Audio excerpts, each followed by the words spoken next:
Open your mind.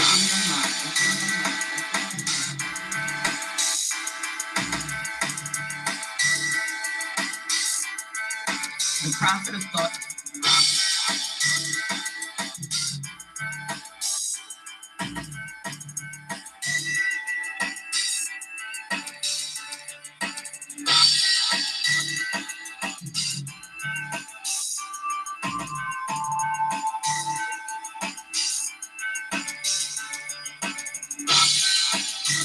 Open your mind. Open your mind. Open your mind.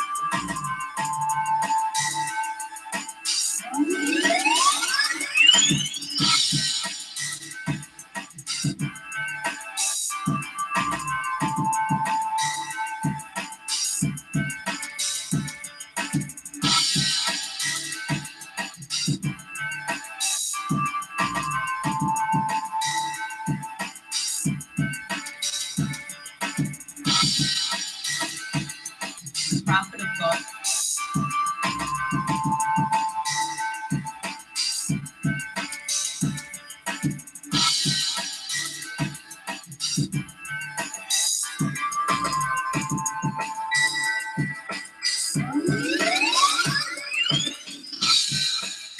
Open your mind. Open your mind. Open your mind.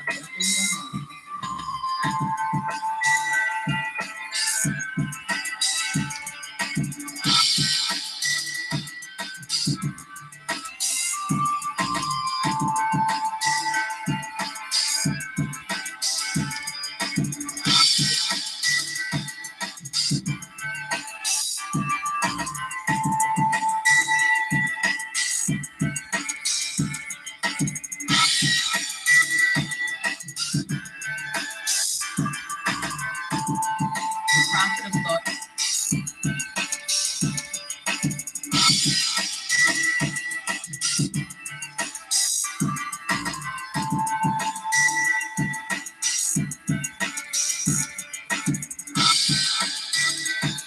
Peace, folks, and welcome back to another edition of the Prophet of Thought series right here on the old T.P.O.T. YouTube page. I'm your host, X, but you knew that already. That's why you are here. Now, y'all know we're starting this new thing called the Hours of Power. If you've seen the promotional, if you haven't, you need to go right on this here page and check it out. What's good, everybody?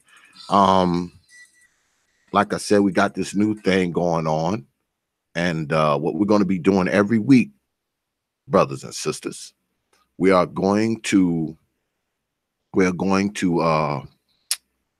be doing these hours of power where I interview guests. Some you probably are very familiar with, some that you possibly may not be familiar with. But Wednesday night we're going to be doing the new things because I got some good feedback off of that. People was writing me, it was like, oh yeah, X, you should do more though. So of course I listen to y'all, so I'm going to be doing that now. So every Wednesday night it's going to be hours of power, hours of power, hours of power, hours of power. All right, so that's what we're going to be doing. First, like I always do at the beginning of the show, I thank you because I got a few donations last week. It is greatly appreciated. Those of you who donated, you know who you are, because I always sit down and write y'all a personal email thanking you. And somebody wrote me an e-check too. And just so you know, it did clear today, my brother. You know who I'm talking about. It did clear today, so the check is good. Yeah. But anyway, I want to thank you for your most generous contributions, because like I always say, you don't have to spend your hard-earned coins on this platform, but you choose to do so because you see value in this platform. I'm humbled and honored that you do see value in this platform, and it is greatly appreciated, and I thank you. So let's get on with the show. Like I said, tonight are the hours of power. See that down there? The hours of power. So we're going to start off tonight. We're going to have brother Xanatos Clutch, brother Info Man, and brother M.O.T. So our opening act is brother Xanatos Clutch. What's good, brother Xanatos? Hey, what's good? I'm Brother X, Xavier. Thank you for having my show, for starters. It's my maiden voyage, so this will be a new experience. And just to introduce myself, now a lot of you guys out there who know who I am, I speak from the perspective of someone who may not have the usual thought patterns of someone you would expect in the Black community, as well as the experiences of someone in the Black community. However, believe it or not, yes, I am Black, which is a big reason why the Prophet of the Thought has me on here tonight. And if you guys don't believe me, then that's on you. Trust me. Black people can speak in all sorts of phonic accents and all sorts of things. We've come to expect Blacks, and this is the sad part, we've come to expect Blacks to speak in a Ebonics kind of way, and we don't, then we have to question their Blackness, which, when it comes to my channel, I push the envelope and then some when it comes to thought patterns of what we're supposed to be, how we're supposed to think, what we should expect for ourselves, etc. But if you guys don't know what my channel is about, it's basically speaking from the perspective of a a dude who doesn't follow into the thinking patterns of what society tells us is Black. So I want to thank the Prophet of Thought for having me on here today. I know this is a bit more of a Black-centric audience, but I'm not going to pull any strings. I'm not going to dilute my whitewashedness, as some of you might call it. So let's bring it. Yeah. And I can vouch for that because I've actually seen the brother. He is a Black man. Okay, if y'all are wondering. And I like brother Xanatos. I just started interacting with him like a few weeks ago. I knew who he was. I seen him around and seen him on, some of my streams and other people's streams, but I never really interacted with him. But he has some strong views. He's probably going to say some shit that make y'all mad, but y'all know we don't give a shit about that here. So I don't censor. Now I want y'all to know I'm going to start. This is another thing I'm going to be doing with these hours of power, y'all. These are interviews. These are not roast. These are not debates. These are not confrontations. It's none of that. It is an interview. I will be asking questions and I will be waiting for the answers. That's pretty much it. So if y'all think this is going to be a roast or a debate or any of that kind of crap, it's just not. Okay, this is an interview. I'm just going to pick the brother's brain for an hour, and then I'm going to get another brother up here for another hour, pick their brain, get another brother up here, pick their brain. Okay, so that's what we're going to do. So anyway, let's get into it. Let me start off like I start off with everybody, brother Xanatos. What brought you to YouTube? So what brought me to YouTube initially, and it's funny you mentioned roasting, that I came on YouTube, well, actually, sort of been on YouTube for over a decade on another channel, but that's more to watch and be a commenter or whatever. But as far as making videos on YouTube under the Xanatos Clutch channel, came on here, say, about 4 years ago. And that was during the time when the Black sector of YouTube was mostly known for being a roast arena, which outside of a few individuals like Tommy Sotomayor, David Carroll, Queasy 100 Penguins Risen, and for the most part, it was a joke. It was a bunch of roasters, and by roasters, I mean people who spent hours, days, weeks on end talking about those four individuals, and when they ran out of content, they roasted each other because those four individuals I named had a difference of opinion. So as far as that was concerned, I figured, you know what? Since there's four of those guys who are speaking sense, at least from what I was aware of, and multiple other mediocre Negroes, as I like to call them, who were just jibber jabbing at the mouth. I figured, okay, I can take these clowns on. I can definitely take these clowns on. And speaking of the fact that a lot of people believed that I wasn't black, the first video and what really pushed me to do YouTube officially was to prove a couple of individuals who didn't believe I was black that I was black. So my first video was just a 30-second intro saying, "Hey motherfuckers, thought I was white? Yeah, right." So yeah, that's basically how I got my start on YouTube. Ever since, I've evolved with the content. It was mostly just calling out mediocre Negro stuff, whether it's on the news or on YouTube. But during what I like to call the current and third version of black male YouTube, with like brothers like yourself, Obsidian, O'Shea Duke Jackson, etc., what you guys have done is basically made it to the point in which we aren't just focusing on black chicanery or what racism, whatever. What I'm seeing right now is, I believe, a true evolution, if not revolution, in black male YouTube, in the sense that we're talking about multiple things and multiple subjects that black men didn't care about. And it doesn't have to be just thinking black men. It's the everyday brother, or even the former Pookies and Ray Rays in the block who are looking to change their lives and looking to understand what's around them in this environment. This is what actually, believe it or not, has kept me on particularly black side of YouTube making videos, instead of just saying, all right, let me just do this as a hobby and then just get off and get on with my life.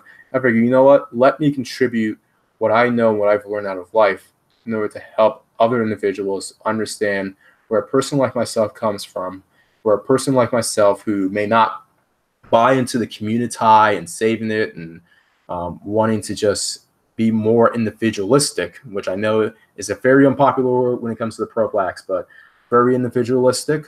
Why do I think the way that I do? Somebody stated when I was having an interview with another YouTuber, he actually super chatted, "We need to understand Xanatos." And videos like mine, at the very least, the reason why I make them is to help you guys understand where myself and people like myself come from. So I guess as you were coming up, were you often accused of quote unquote acting white or talking white? Because you know you're very well spoken and all that kind of stuff. You know how it is, brother Xanatos. You know, if you pronounce all your vowels and consonants the way they're supposed to be pronounced, you're automatically accused of talking or acting white. Were you accused of that a lot when you were coming up as a young guy? Well, to be honest, yeah. Fond memories, right? No, but as far as being accused of acting white, sounding white, you know, here's the thing. I think what caused me to be at the helm of the community's scorn of the way I talk and the way I think was, and a big part, and this is a personal part of my life I'm going to share, my dad dying at the age of 7. Now, a lot of people will tell you the narrative that, well, my dad wasn't around, or my dad was a punk, he was a beta male, and he was like, my dad was neither one of those things. Granted, he wasn't with my mom. They divorced when I was 1. Big reason of that, I believe, was because he didn't want to take my mom's crap. Not to say that she's a bad person in any means, but if he's like me, he's more of those individuals who want to live life on his own accord versus what a woman tells him to do. So with that, I can definitely see why they split up. And from 1 till his death, from birth to death, from my birth to his death, he was involved in my life. He showed me how to do stuff, at least to an extent of what you can show a kid to do. He pushed me to be a man, at least in a way you can push a 5, 6, or 7-year-old. And yeah, he was definitely involved to that extent. But when he died, I felt a lot more of the pressure and the stigma of the community, as I like to call it, on what I was doing wrong, what I'm not doing right, And a lot of it include acting white, talking white, having a mind of your own, not doing the things that's popular, that's considered popular in the minds of the community, mediocre Negroes and Bebe's kids, whatever. And yeah, that got me into a lot of, not necessarily trouble, but socially, I was more or less ostracized by the black part of the place where I live. Now, fortunately for me, I lived in a multi-racial area at the time. It was like a third black, third white, third Hispanic.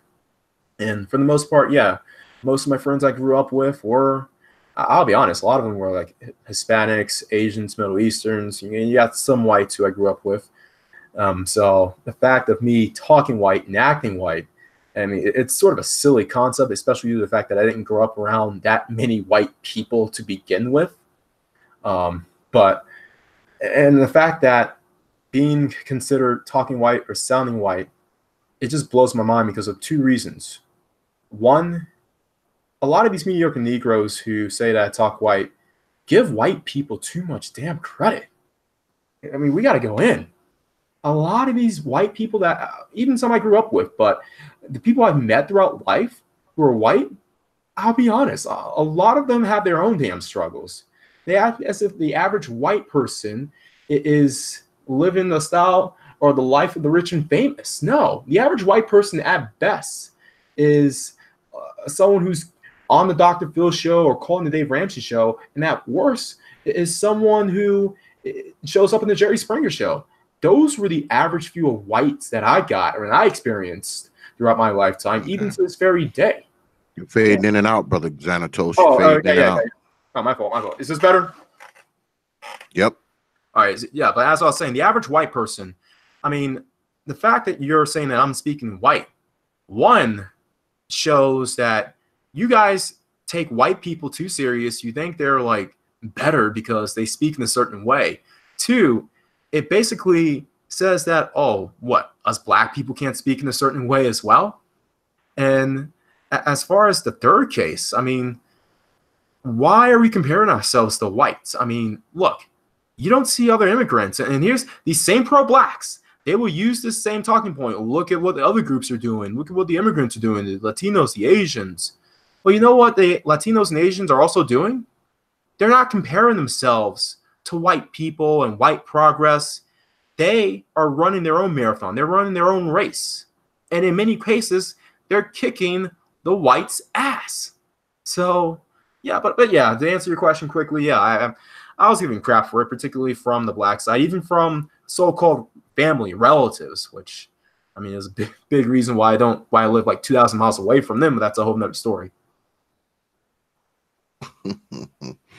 Well, do you think that we as black people, are we often guilty of, following the herd, not just on media, but in general? Do you think that we feel that, we need to be a certain way to be considered black? Do we need to talk with the slang? Do we need our pants to be hanging off our ass? Do we need to be in and out of jail and all this kind of nonsense to be, quote unquote, black? Are many of us following that mentality? Unfortunately, I would have to say for the most part, what you're saying is more or less on the money. I think as far as following the herd, I think Americans in general are guilty of this, whether you're black, white, or whatever. I mean, if you go to, hell, you want to put white people in, for example, since black people love comparing themselves to whites. I mean, you have upper class whites who, for the most part, they have to follow a particular herd of being, very passive aggressive, very boring. I mean, you want to talk about people who can't have fun. And very stuck up. I mean, they act like they have a stick up their ass every other minute, dude. I mean, lower income whites, it's trailer trashy, pickup trucks and freaking 6-pack of beer. Like, look, there's a herd mentality when it comes to Americans in general. And blacks, unfortunately, are no exception to that rule. I feel as if when it comes to blacks in this country specifically, I think there is a lot of fear that a lot of them have not necessary for their lives, but for their social standing, that they have to abide by a certain conduct and a certain rule or a certain set of rules in order to prove their blackness. I mean, I'm from Washington, D.C., and as a lot of people may know, Washington, D.C. is home to some of the most affluent black neighborhoods and citizens in this country. But even when you go to those black affluent or black middle class neighborhoods, you notice that even though a lot of them are well-to-do, educated, they're accomplished in all sorts of ways, even as they came from those lower income streets, a lot of them still feel the pressure to keep a sense of what is quickly being called the thug and thought culture in order to be considered black enough. Even when they don't have to answer to the thug and thought culture, they hold on to some of the remnants of it in order to make sure, in the eyes of Black America as a whole, that, oh, they haven't lost their way. They're still down with the cause. They haven't sold out or whatever. So yeah, unfortunately, I think there is an issue here, a psychological issue that a lot of Black Americans need to face when it comes to defining what blackness is. And blackness doesn't mean you have to epitomize the worst of Black culture, like the sagging your pants down and mumble mouth rap and all this other crap, dude. So, yeah, but unfortunately, yeah, that's just what my experience has been. But when it comes to the case of women, I'm not going to speak too much on the women because I'm not a Black woman, on why they do it. But when it comes to men, what I've noticed when it comes to Black men, I think a lot of this honestly stems not just from social pressure, but from sexual pressure. I think a lot of men do this, particularly Black men, do it in order to remain sexually viable in the eyes of their women. And the big reason why I think they do that is because a lot of these men, one, are raised in the matriarchal society, so they can't stand up to their female figures or whoever's in their life, which is number two. I think a lot of them are scared to stand up to the female figures who are they're raised with or who raised them. And alongside that, three, I think they're just afraid that they're the little sex supply that a lot of these mediocre Negroes who are too punked and scared in order to stand out from the crowd, what they get, if they do that, then their sexual supply will dissipate. I think that's a lot of the reasons why a lot of men, Black men in particular, fall into and adopt the Black stereotypical images. And I'm not just talking about like just, a little slang here or there or just chopping it up or being eccentric. No, I'm not even talking about those things. That's just Black culture. Take it or leave it. But I'm talking about the worst parts of Black culture, just the arrogance, the anti-intellectualism, the whatever you want to throw in there. So let me ask you this. Here on YouTube, because YouTube is full of all types of Black personalities. I mean, you can run into the lowest of low and the highest of high, and everyone else is in between that. Do you think that here on YouTube that image that you speak of, that imagery, the low intellectualism and the dregs, the things that we should dread within Black society, do you think that on YouTube people have kind of romanticized and celebrated that too much right here on YouTube? Well, when we're talking about the Black sector of YouTube, I think until recently, I think there has been a big emphasis on acting Black, staying Black, being Black enough, and that sort of thing. But however, I do feel as if this third version of Black male YouTube has allowed individuals to see that there's more than one way of being Black. Given the fact that there are multiple voices who may not fit into the stereotype of what it means to be Black, like, say, myself or Donovan Sharp or Akiri Gakade Jones, other Black male YouTubers who have contributed their fair share to the third rendition of Black male YouTube. Granted, we have those guys, but in a sense, I do feel as if there are a lot of individuals who have it in their best interests in order to have Black America remain at its current status quo. And that current status quo includes all the negative things that I've already discussed and I've talked about earlier. I think a lot of that, once again, is to basically maintain, one, their social standing, which, I mean, let's be honest, you can be popular today and unpopular tomorrow like that. I mean, just say one thing, especially in a society like this.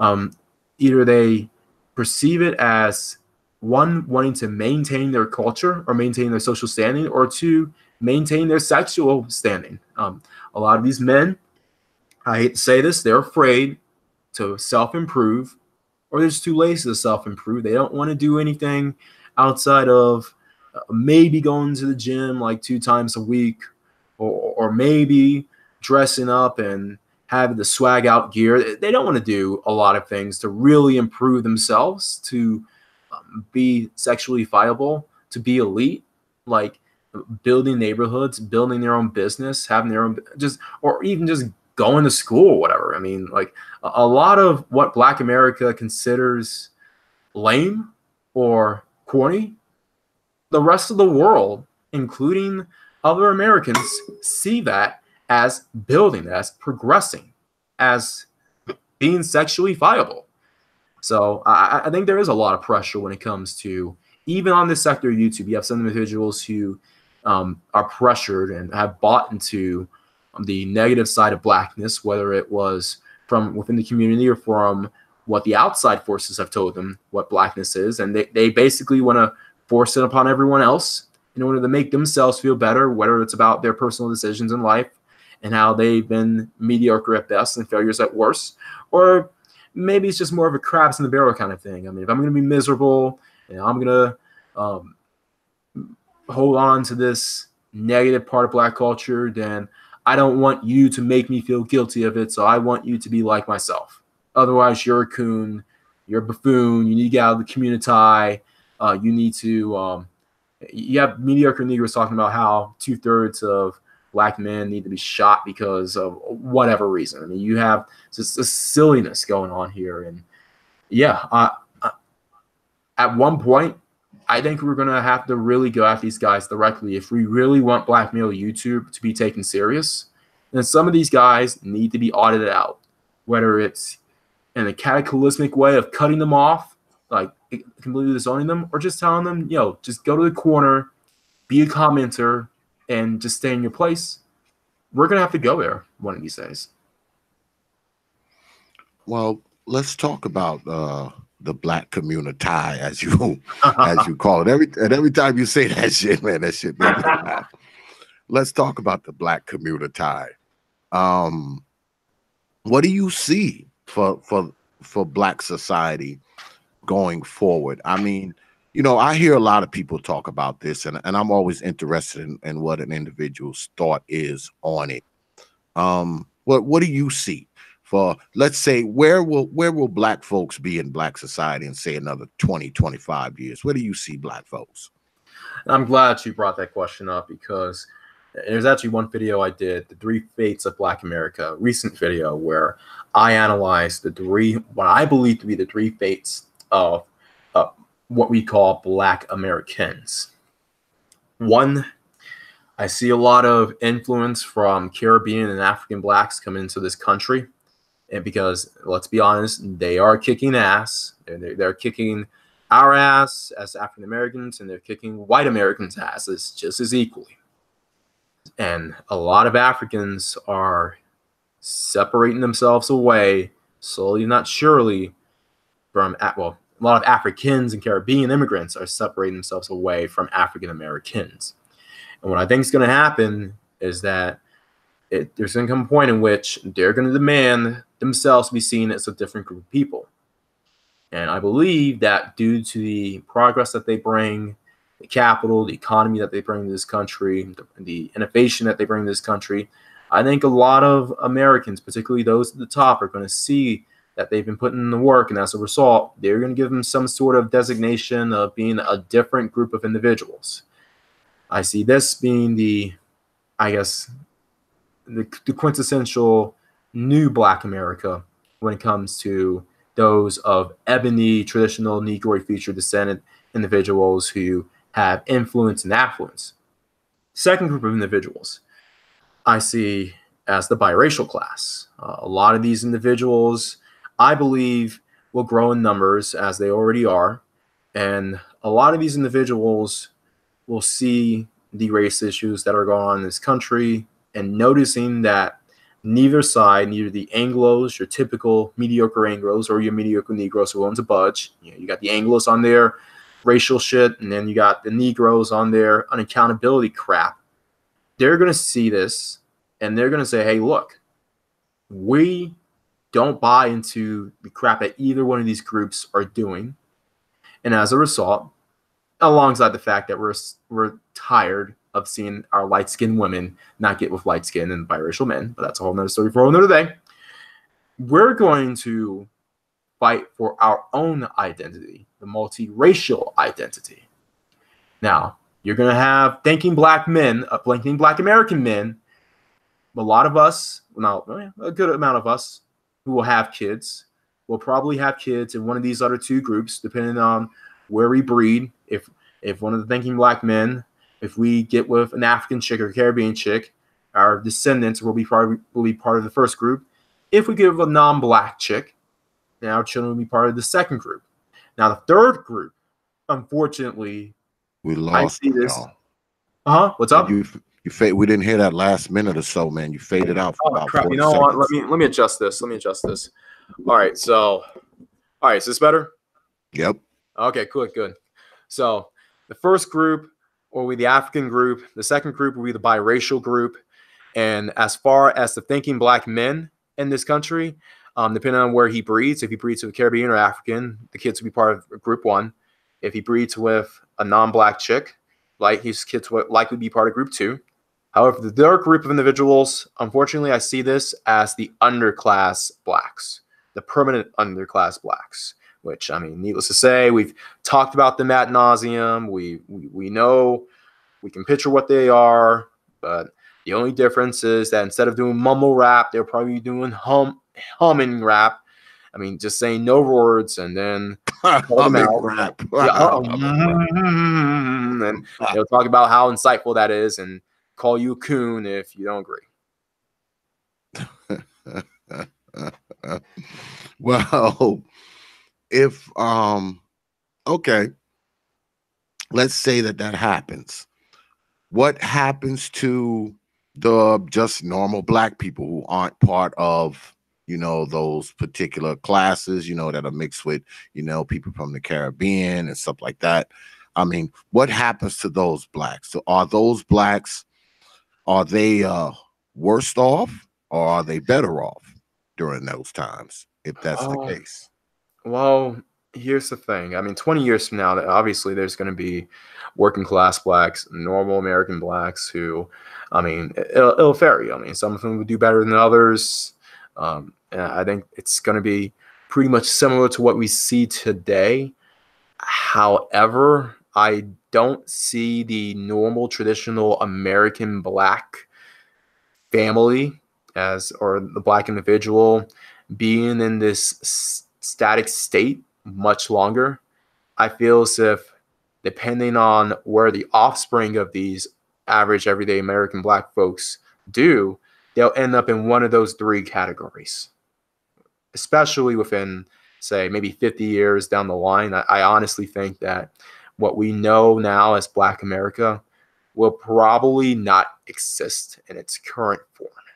And as I said, you got plenty of Blacks who love Blackness. They love their culture and heritage. And I think a part of that could be passed on to either one of those two groups, the Africans and Caribbeans, who deal with more or less thinking Blacks, and non-Blacks who are more open-minded or whatever, and they may intermingle with Blacks and have their own biracial class, which adopts hopefully the best from both Black and whatever non-Black culture their parents come from. Well, I ask people this often, and I'll ask you this too. Do you buy into the whole black people getting bred out thing. Do you buy into that at all? Honestly, I wish I could buy into that. I honestly do. Not in the United States. No. Maybe in Canada, maybe in Britain, where you have like upwards of 60 to 80% of blacks date outside the race. I mean, I can see it there, but within the United States, I don't see blacks being necessarily bred out. I mean, that's to say, especially if we're talking about Caribbean and African blacks, they're going to be here. The percentages may vary, but they're going to be here. And unfortunately, your lower class, underperforming, permanent underclass blacks, they're going to be here as well, depending on how or what American society does. But as far as blacks in this country being outbred to the point in which we become like Native Americans, unless there's like a Richard Spencer like president who comes aboard and shifts the blame from immigrants and Muslims to blacks, I don't see that happening. Well, blacks are here to stay in this country. Yeah, I believe that too. So the type of brother that you are, right? When you hear stuff on, you know, because we talk about so much stuff on YouTube and on media, and a lot of us, you know, just kind of regurgitate what someone said down the dial. So when you hear this stuff on media, on YouTube, these particular talking points, and when I mean talking points, I'm talking about the talking points where, you know, if you don't do XYZ, you're not black. If you don't say XYZ, you're not black. When you hear those talking points, do you believe that when people are saying it, that they really believe it? Or are they just saying it to kind of keep up their constituency and, you know, put on the act? Do you think that many of us on here are just acting? We don't really believe the shit we say. This is like a show almost. So what's your take on that? Well, to be honest, I think a lot of individuals know.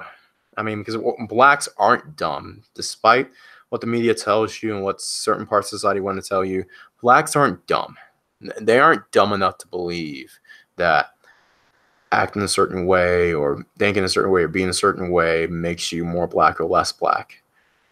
I think a lot of it is a front, mainly because we've been conditioned and programmed to think like that, so that we ourselves wouldn't get cooked or roasted or made fun of or socially ostracized. Because when I get with people, particularly black people, outside of the greater populace, the greater community, a lot of them will state that, hey, look, man, I know you're smart and everything, blah, blah, blah. And a lot of them basically backtrack the bullshit that they push. I mean, I've seen this in school all the time. I've seen this at the workplace. I've seen this just basically with interactions of individuals I've had for a decent amount of time, in which, you know, they say, hey, look, I know we're fucked up.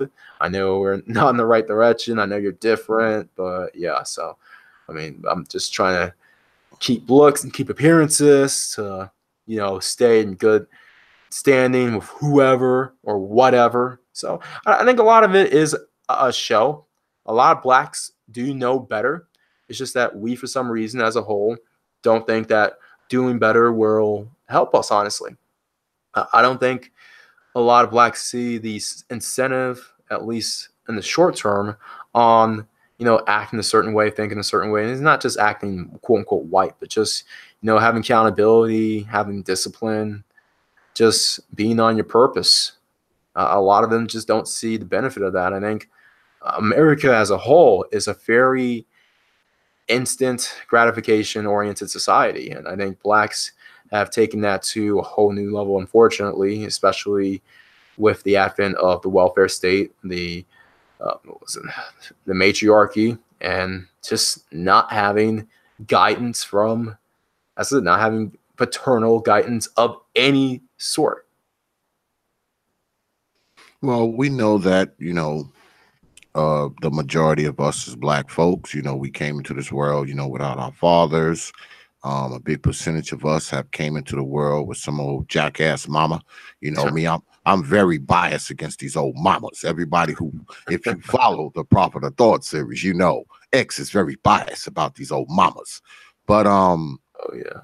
do you believe that because of these things that it has caused, well, it's a two-part question. Do you believe that many of us as Black people are low IQ Black people? And also, if you believe that, do you believe that they're low IQ Black people for the simple fact of the way they grew up, you know, far as being raised by just their old mama, no father? Oh man, the IQ question. I knew this was going to come up.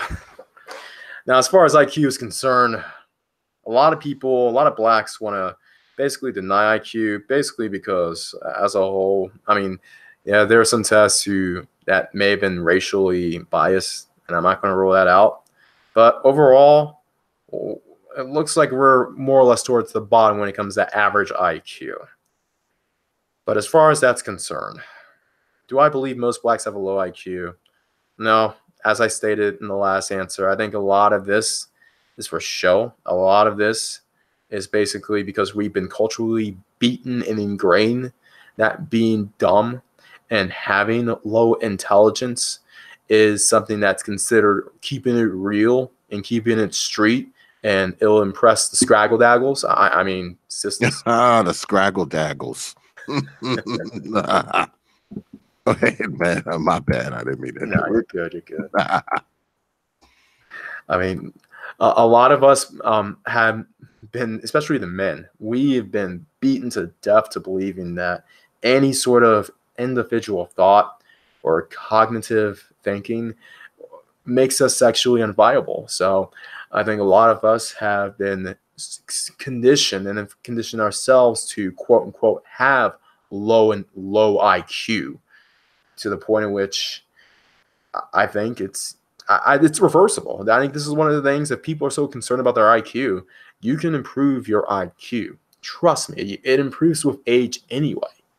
But alongside the fact that we're socially conditioned to not be smart, not use critical thinking skills, not like math or the STEM, that sort of thing, we have been raised to have low IQs. We're not born with low IQs. We don't have it because of our race or our melanin or whatever the alt-righters will tell you.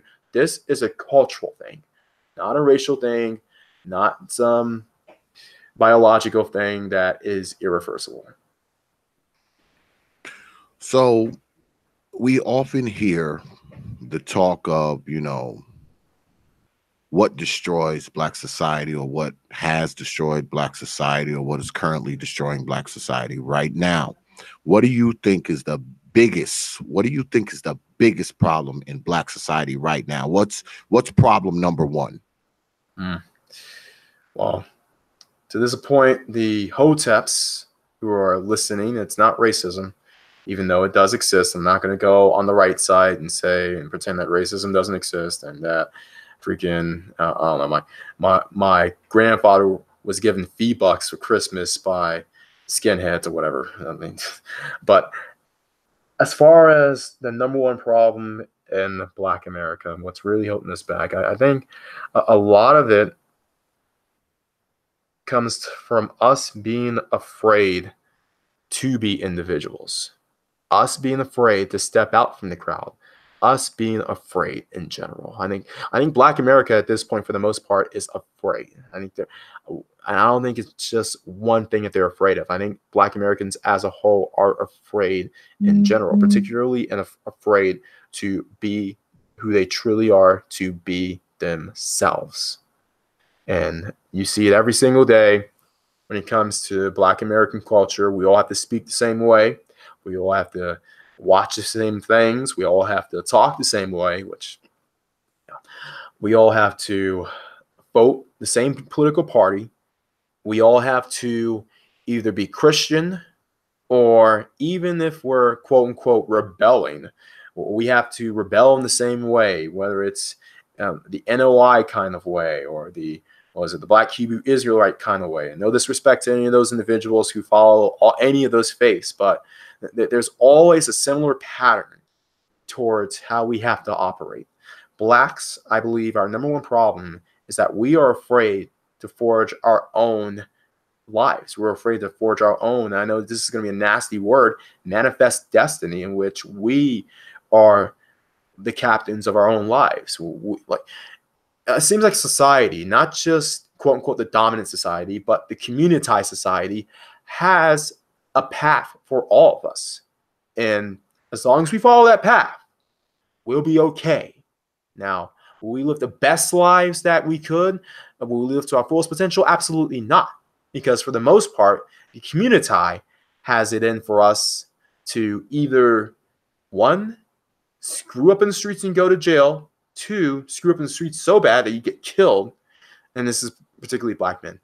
Three, at the very least, be a mediocre Negro who is a baby daddy, who's sitting on his couch playing Madden and 2K all freaking day, smoking the blunt on the block with the boys, playing dominoes, just wasting our lives away.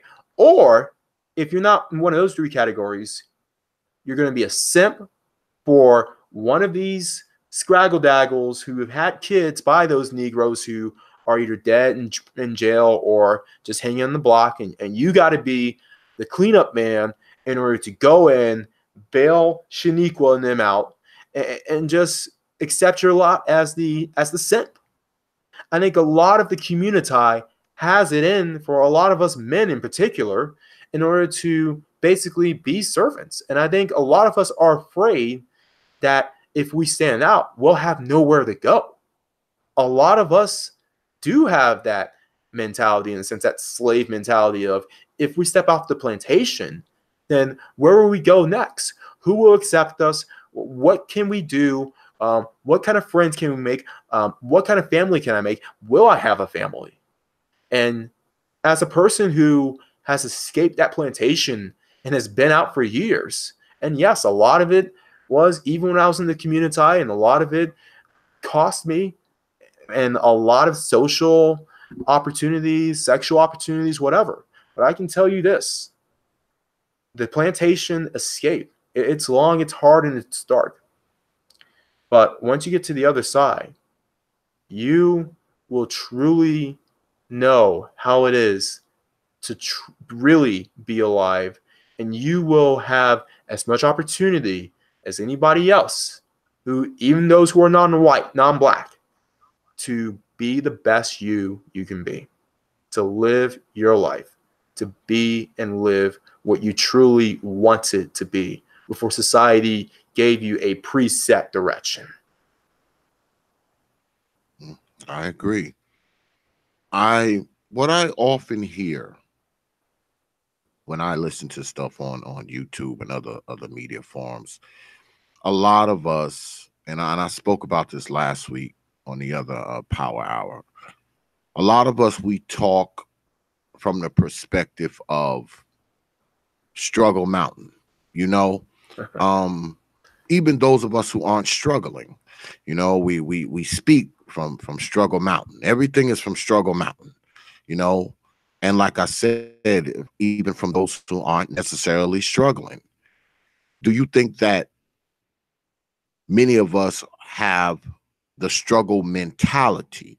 Like, do we always think from a point of view of poverty and underprivilege and, you know, all that kind of stuff? Do we kind of romanticize? Do you believe that we as Black people romanticize the struggle, even those of us who aren't struggling necessarily? Oh man, the struggle. Don't me start on the struggle, man. That freaking struggle is real. Struggle's real, man. Look, one of the things I avoid on my channel, for all of you guys who are watching the playback, I mean, if you want a channel that talks about the struggle and white supremacy and what the white man done did and what the immigrant is done doing right now, don't sub to me, because I don't have time for freaking struggle. I don't have time to look at what a bunch of insecure guys with a less than average package size has to say or think about Blacks. And as well as the community struggle, I think a lot of us do fall into the trap of looking at ourselves through the image of what we went through.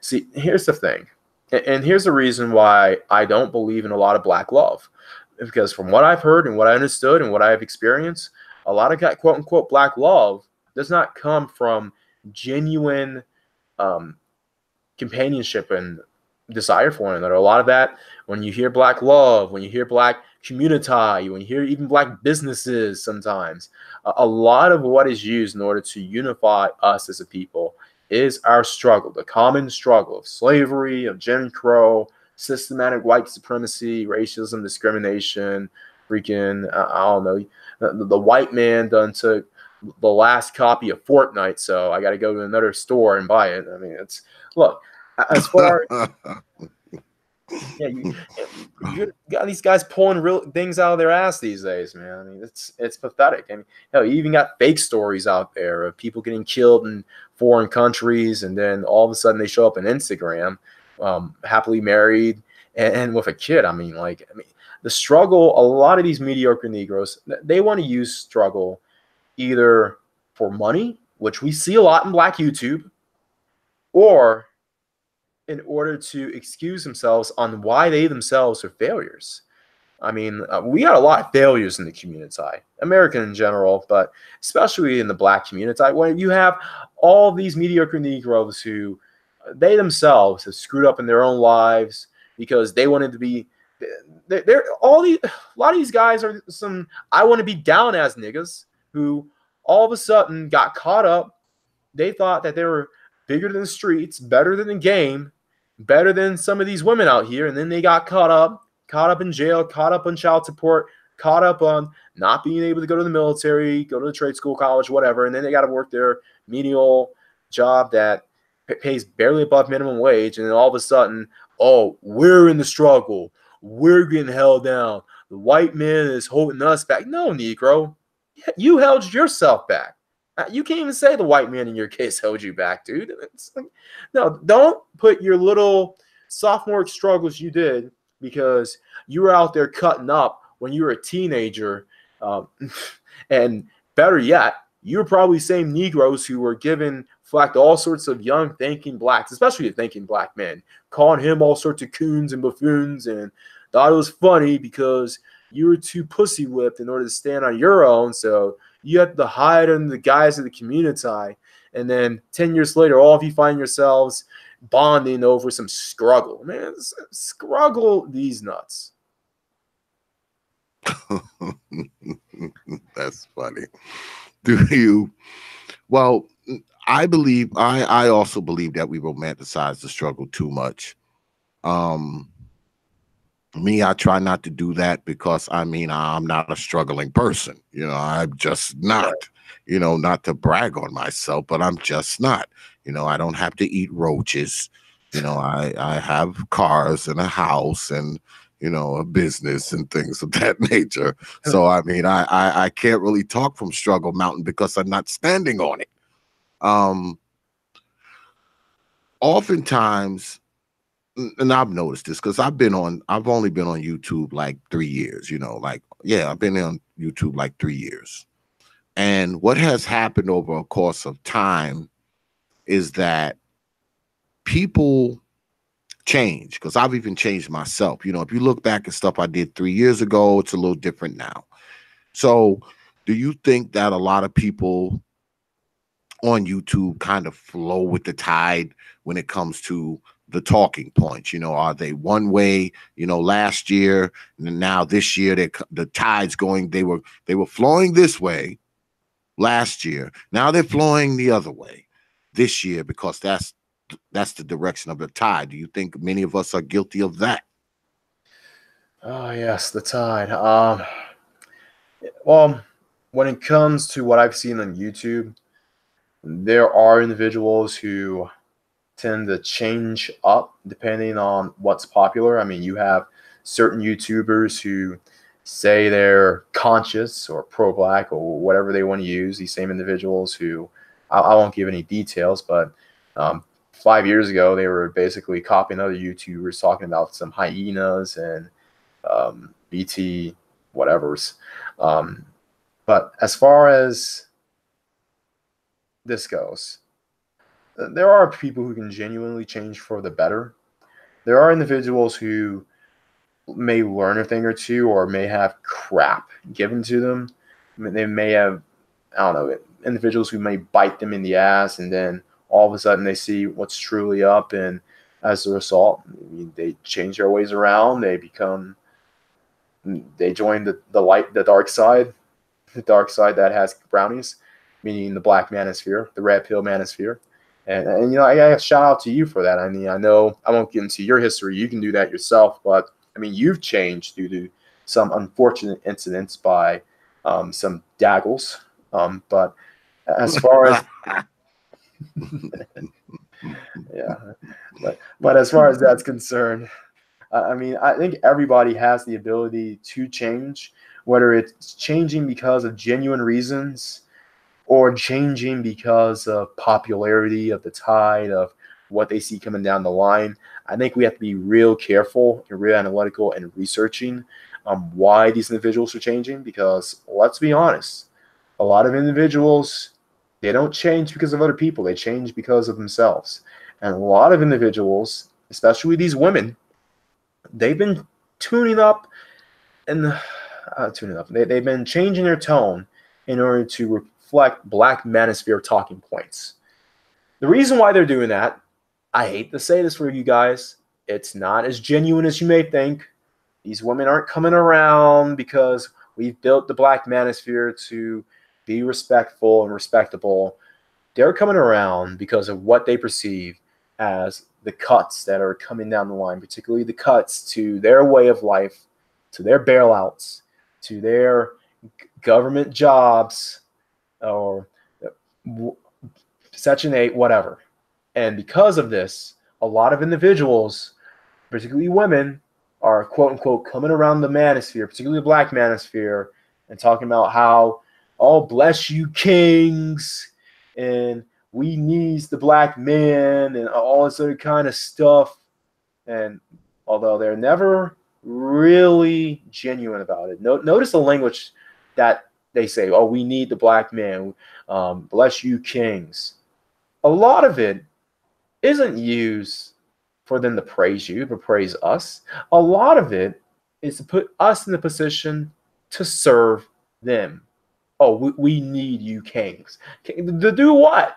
To bail you out because the government won't?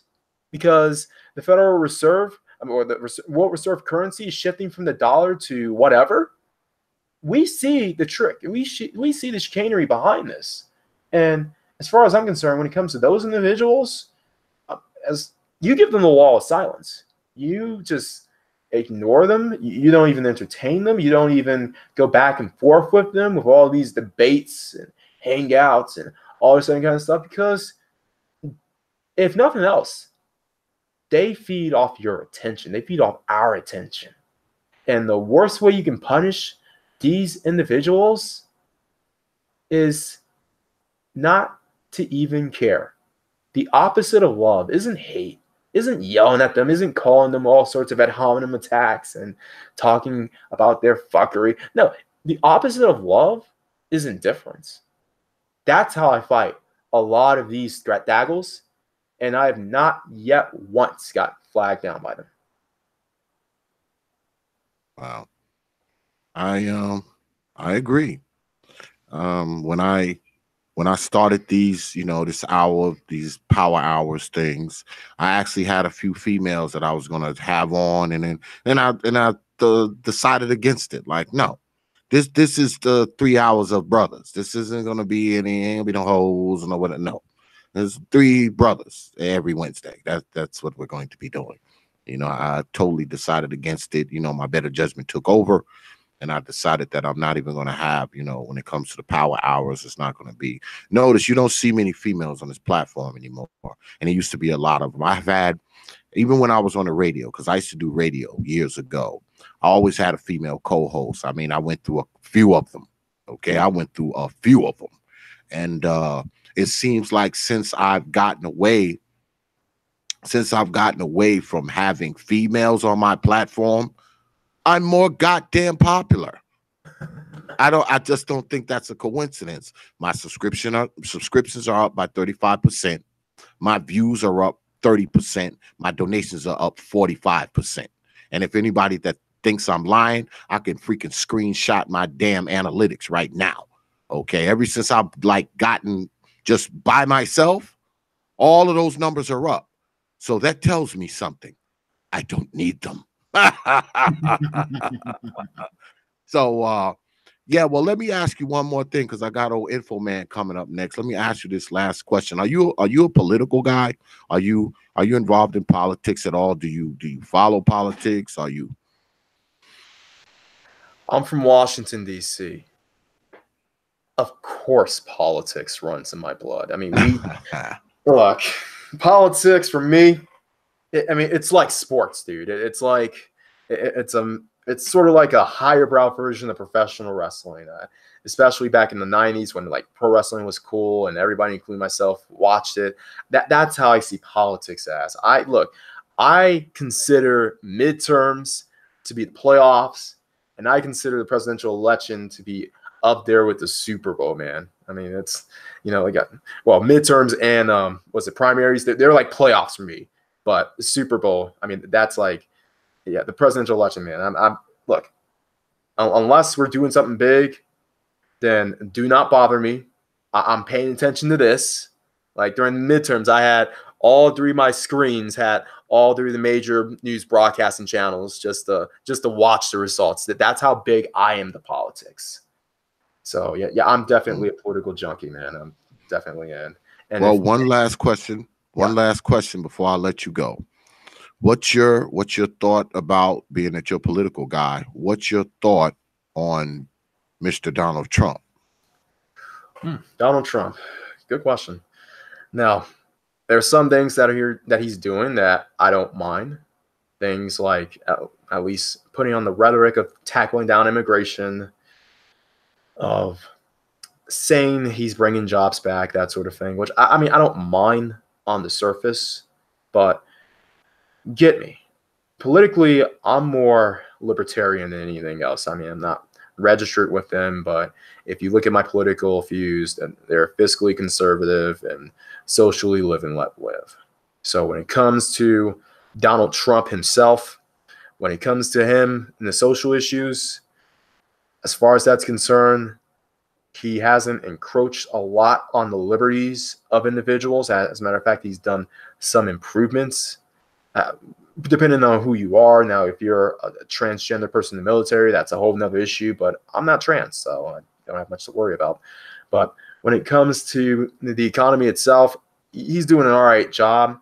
Granted, I would wish that on the fiscal side, he wouldn't pander so much to the corporations, because the corporations have been receiving tax breaks up the ass. Now, you can argue that's been benefiting Americans, including Black Americans, with the quote-unquote unemployment levels being as low as they ever have been, but we're only considering the official mainstream unemployment levels. We haven't looked at the real unemployment levels, including the underemployment, all others kind of things. But yeah, and also corporate bailouts. I mean, we haven't seen this many not bailouts. Let me correct that, scratch that. Corporate breaks. We haven't seen, I believe we haven't seen this much since, I don't know, maybe the Reaganomics era, which, I mean, it helped to an extent.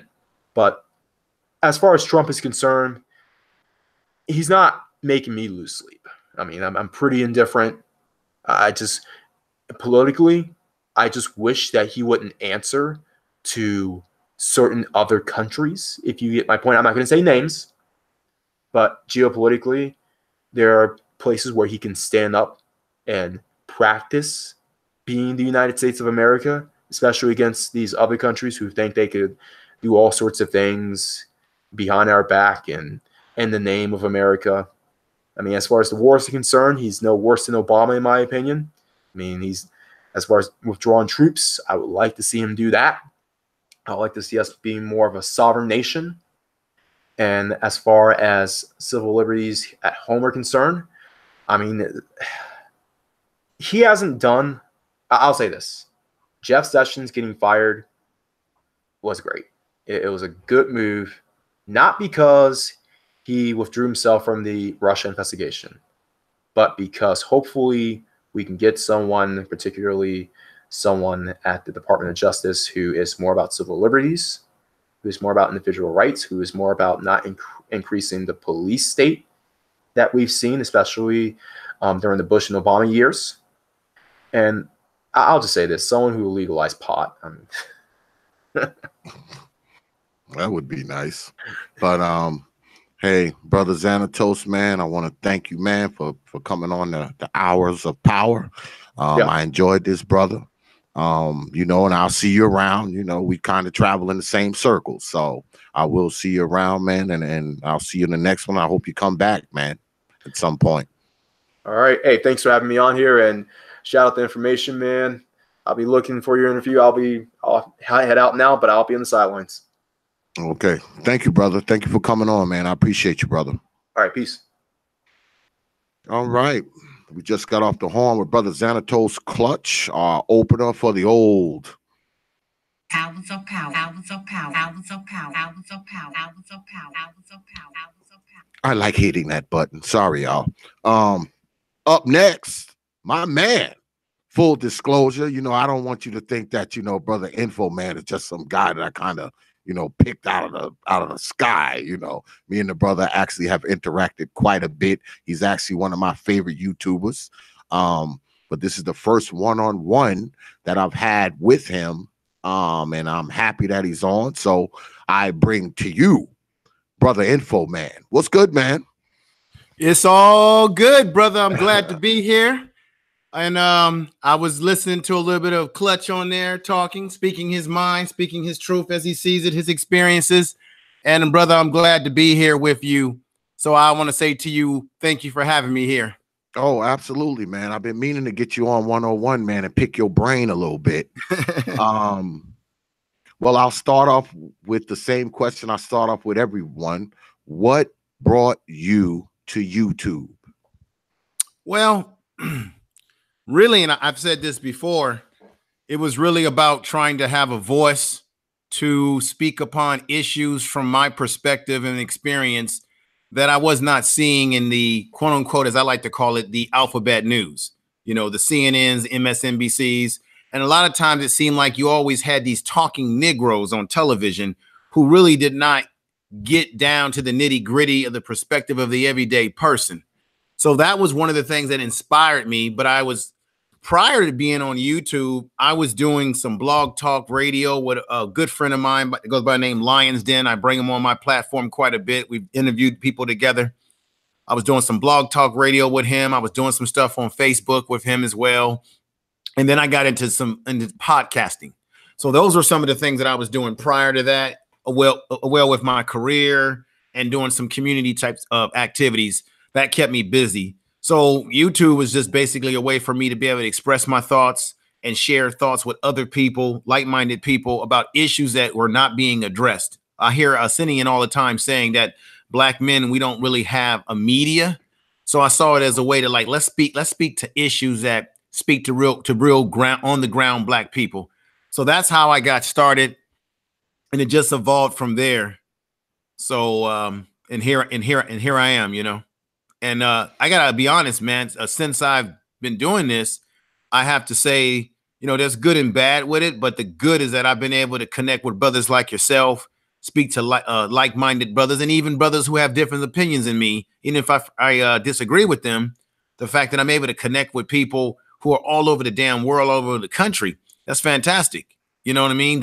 It makes the world smaller that we can connect like this. So, oh yeah. Well, let's talk about Black male media. Do you think that Black male media is because we don't have a real quote unquote Black male media thing per se? I know that this here is a form of Black male media, but what does that look like? You know, when you talk about Black male media, are we talking about a radio station? Are we talking about a television station? Are we talking about an internet radio station? When we say Black male media, what does that encompass? well, you might be aware of this. I was on a panel on Arsenio's program and Kevin Samuels came on, and there was quite a debate.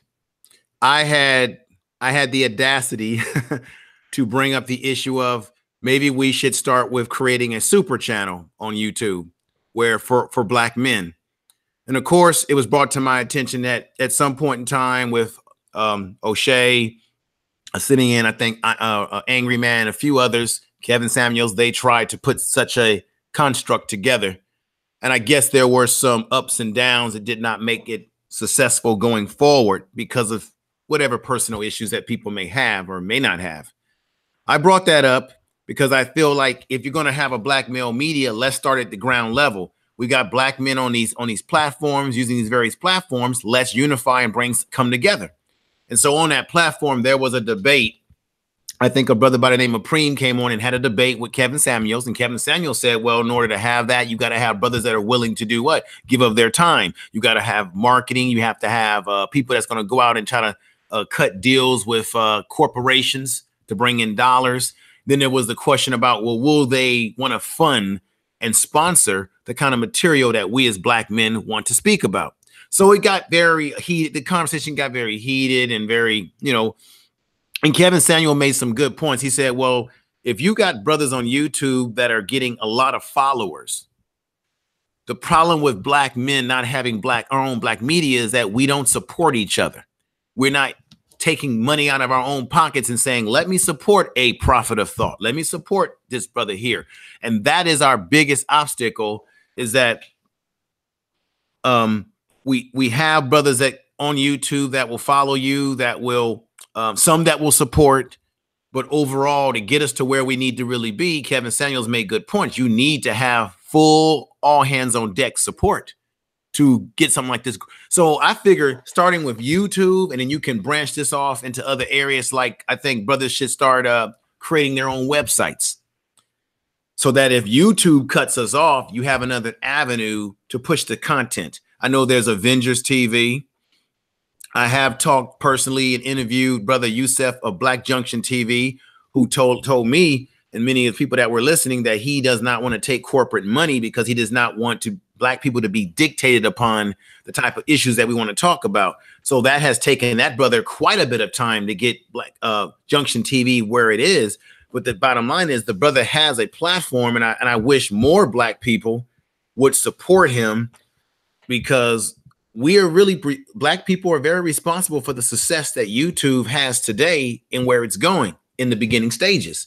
So you got to start somewhere. And then, of course, you will have some people will say, well, it won't work because of this and that. And all my life, my 49 years, it seems like a lot of times when black people have an idea, something that they want to do, you always get someone or a group of people that will say, well, this is why it can't work. I think sometimes people do bring up valid reasons why it can't work. But at the end of the day, if we don't do something, then we'll still be saying the same damn thing. We don't have no black male media. Well, one of the biggest obstacles, and you and I have talked about this before, that it's that black men don't support other black men when it comes to those type of things. I was actually earlier tonight, I was watching Brother Obsidian, and he came on and he told brothers, he said, hey, look, if I don't get 30, I think he was talking about 30 Patreons or something like that tonight, or 30, people donating, he was going to turn the stream off if he didn't get it by like 7:30. And 7:30, he had 29, I think. He had 29, and he just cut the stream off. He just cut it off. Yeah, he said if I didn't get X amount of support, he just cut it off. And he said he was going to continue to do the show because he had Brother Samuels on there. And he said him and Brother Samuels were going to continue to do the show, and he was just going to send it to his supporters. And I was like kind of disappointed because, I'm a fan of Brother Samuels as well. I was like, damn, he cut the show off. Then I remembered that, I donate to the brother, so I'm going to get the damn show. So I was like, oh, the hell with it.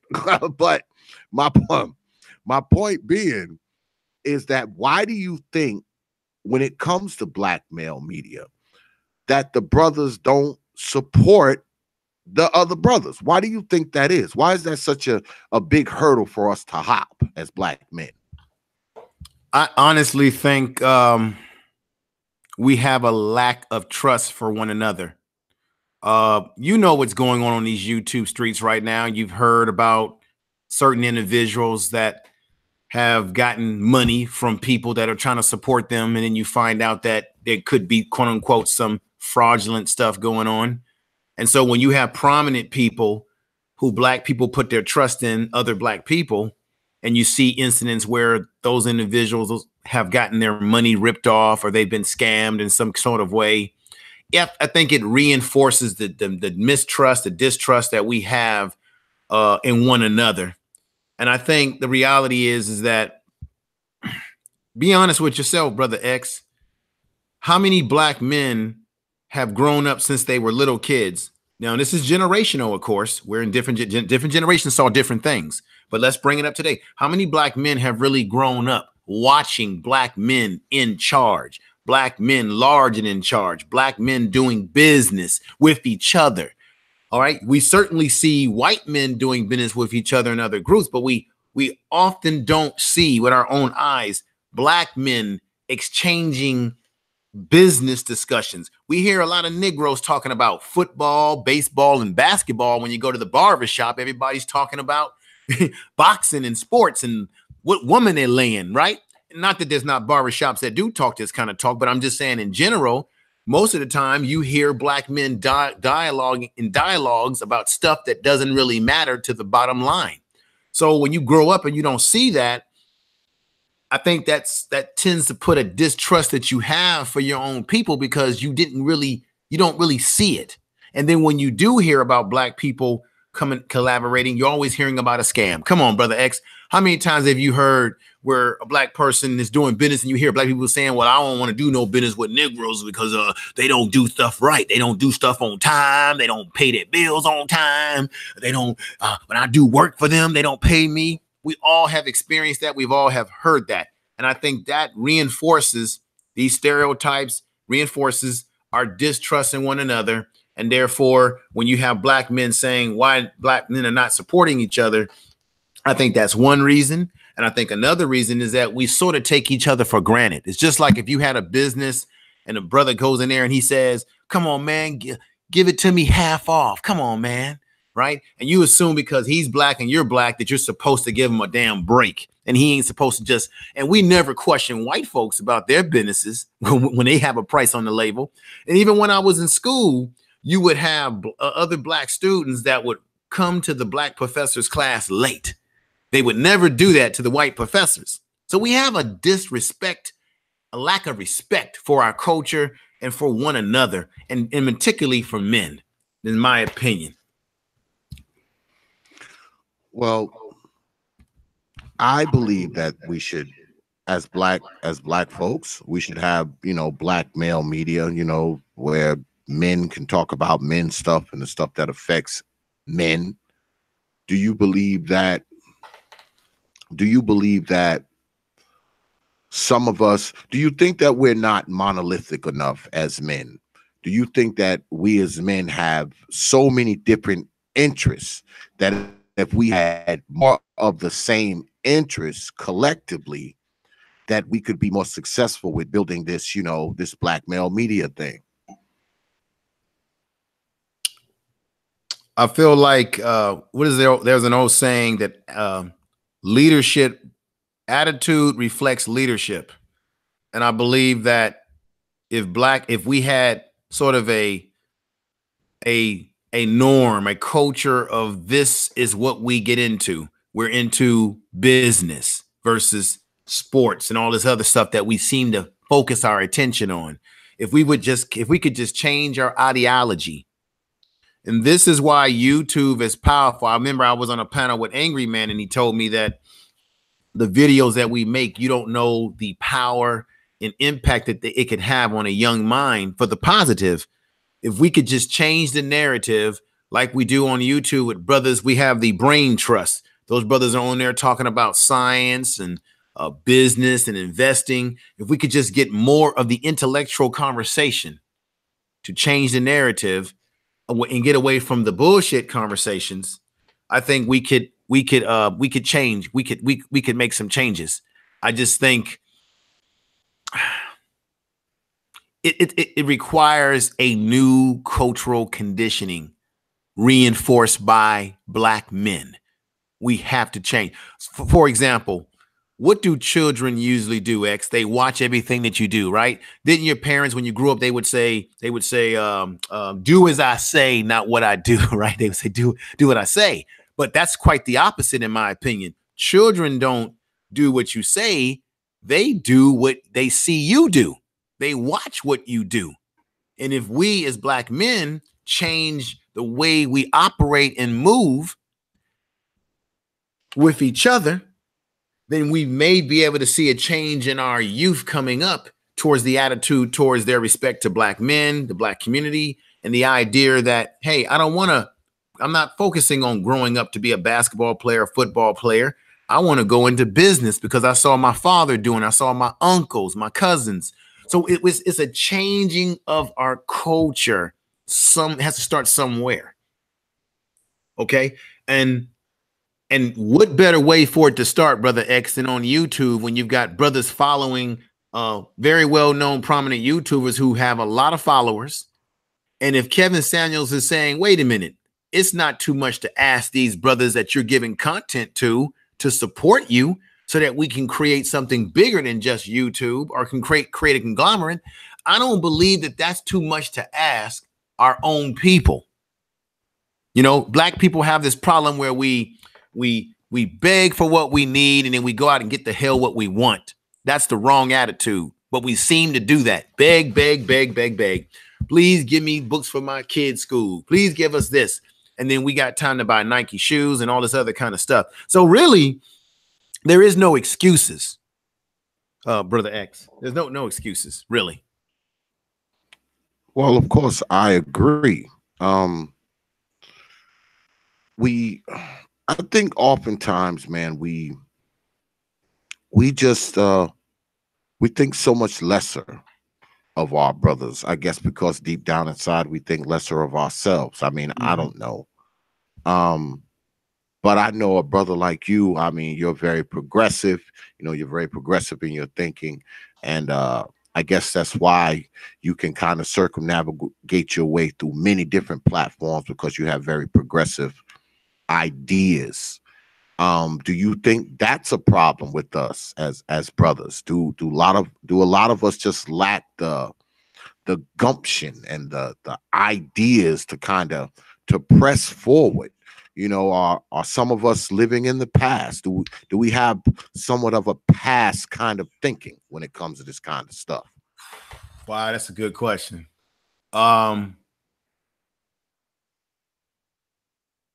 I think that we do live in the past, but I think as Black men, I think one of the, I got to be honest with you, X.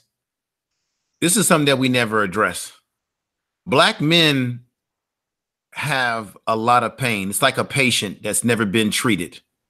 In some ways, Black men, we have a lot of pain. And we have a lot of inner anger. We have a lot of disappointment. Because some of us come from, unfortunately, broken families. And I'm not sitting up here trying to play the excuse game. I'm just giving the facts as it is for some Black men. Some of us came out of broken families. Some of us had fathers, no fathers. Some of us come from families where we had drugs in the family. Black men we're the only men who have had to overcome so many ups and downs. And we've never actually been able to address our pain. And when you don't address your inner pain, your spiritual pain, everything that you've gone through to get to where you are. And we're the only group of men in America who seem to always have to prove what the hell we are and what we have.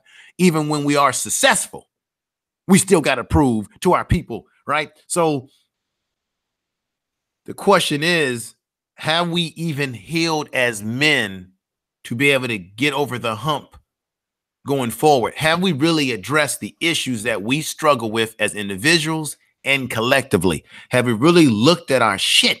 And I say that a lot of times, I think that we are in a circle of denial. we are in some denial of dealing with some of our real issues that I believe holds us back from doing the things like creating our own media. And we have too much of being passive. You know, we did a show on O'Shea's channel about are we comfortable with white people? I believe that black people are too damn comfortable, which is why we don't really fight against, whether you want to call it white supremacy, if that exists, if you want to call it this or that. We don't fight against anything because we just want to be comfortable. And people that are comfortable are complacent, and they're actually dangerous in a lot of ways to our community. So very, very, very true. I don't. It's a lot of stuff, brother. Well, you mentioned white supremacy, so let's talk about that a little bit. Do you think that we give white supremacy, because we, you know, all of us black folks, you know, we realize that white supremacy exists, but do you believe as black folks, do we give it way too much credit at times? Do we overuse the whole white supremacy boogeyman, as I like to call it? Do we overuse it? Yes, we do. I'll be honest. I used to push that narrative quite a bit. I used to say it quite a bit. And as I have evolved, talking to brothers like yourself and people that I've interviewed, first of all, we as black men, as black people, we are not inferior to anyone. I like to use the term that white people in some ways are the ones that feel inferior to us because they prop themselves up to define themselves as superior to us through all the things that they do through mass media and all that. So I don't think that we are inferior to them. I think that there are legitimate historical realities that have happened in history in which we've had a boot on our asses, whether it be through slavery, through Jim Crow, coming out of Reconstruction. Those are legitimate situations. But white supremacy, if it does exist, can only hold us back if we allow it to. So if I wake up every day and say, when I go out my door, I can't make it in this society because the white man, as O'Shea always says, is holding me back. I can't go out the door with that attitude, right? If I did that, I would fail myself. I would fail my family. I would not go forward and take on challenges. So I simply say to black men, we know that racism exists. There's institutionalized racism that exists, but don't let it stop you from going out and following your dreams and achieving what you want. So a lot of times on my show, I don't really use that term as much. Now, I'll use it, like I said on here, I'll say, well, if there is real white supremacy, because when you use the term white supremacy, you're identifying that white people are supreme to you, that they can control everything in your life. And we know that, well, you have the monetary system with money in this society, all these different things that you can say, well, they do control this and control that. But we still should not let any of these constructs hold us back. Because when I look in the mirror, I can say to myself every day, anything that I can believe, I can achieve. Simple as that.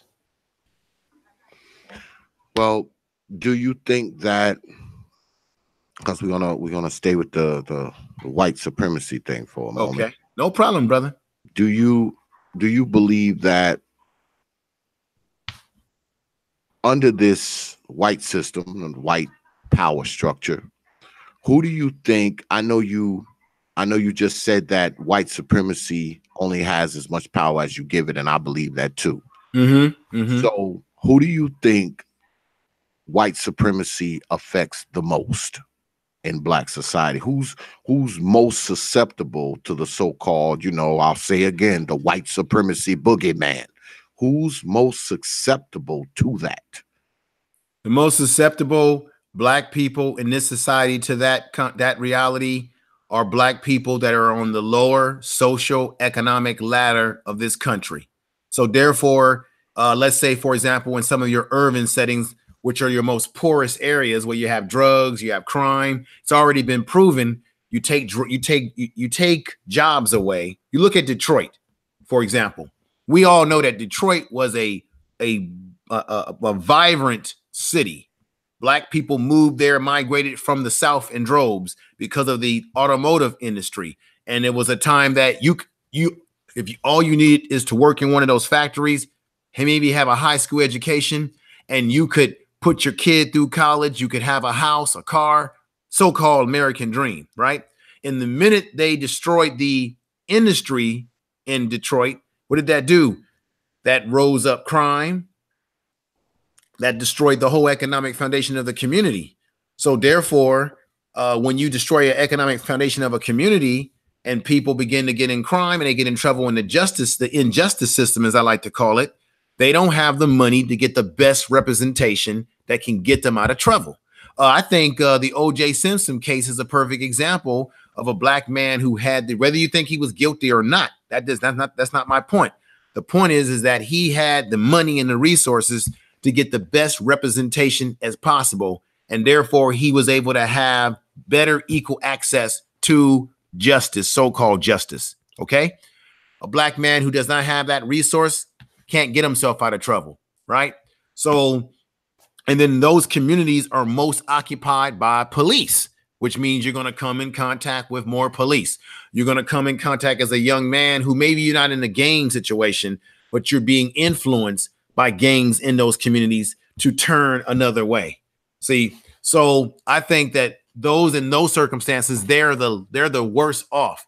Black people that are in upper middle class to middle class that maybe live in more prominent communities, a little bit more money in your pocket, you're less likely to commit crime. And if you get in some trouble, you're more likely to have some resources to fight justice on a more somewhat equal playing field, somewhat. And I say somewhat because we know that still, when you go into these courtrooms, a lot of times you're going to be judged by the complexion, and most of us as black men, we don't have the complexion for the protection like white men have when they go into court, money or no money, but it can't equalize the situation given your economic status. Because I work in the prison system, as you know, and I'll be honest with you, X, the majority of the brothers that I come across in the prison system, a lot of them are not brothers who come from the middle class or have a degree. A lot of them, when I talk to them, they came from no education to nothing. And then there's a few brothers in there that had it all and they blew it. But a good majority of them, they went to poor schools. And they said that the gang became their family. They didn't have the father around. They said they wish they would have had proper black male models in their life. It became the gang culture. Well, often, we talk about all this kind of stuff because we talk about everything on damn YouTube. Yes, we do.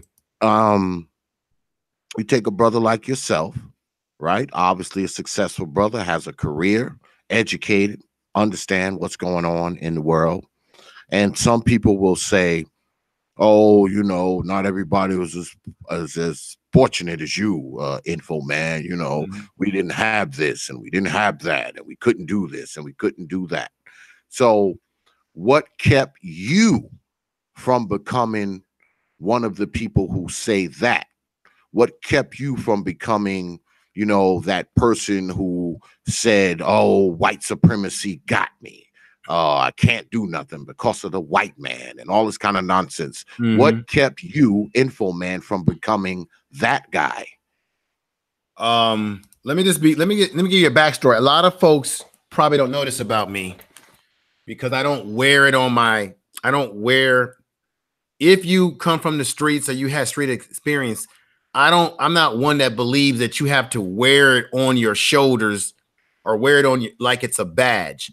If you're a person that grew up in the street, you just are what you are. You don't need to put a banner up and say, hey, I'm from the streets. God damn it, don't mess with me, right?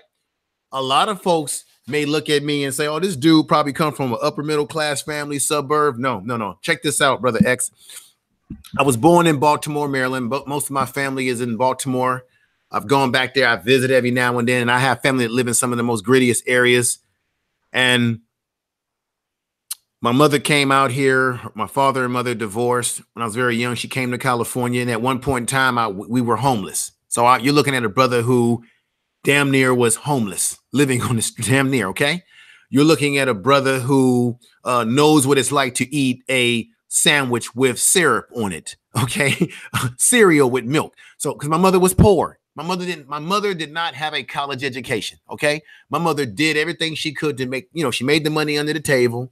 My mother was aware, she was on welfare, but she got off of it and eventually went to school, okay? So you're looking at a young man who lived off of food stamps in the welfare check back in the late 70s, early 80s, okay? So you're looking at a young man that was in the educational system that said, you ain't going to amount to nothing. You're looking at a young man that they tried to put in a tracking system, a young man they tried to put in special education classes, a young man that the system tried to destroy, a young man the system said to my mother, oh, take him to a psychologist. This is what they do to black boys. I was a victim of that.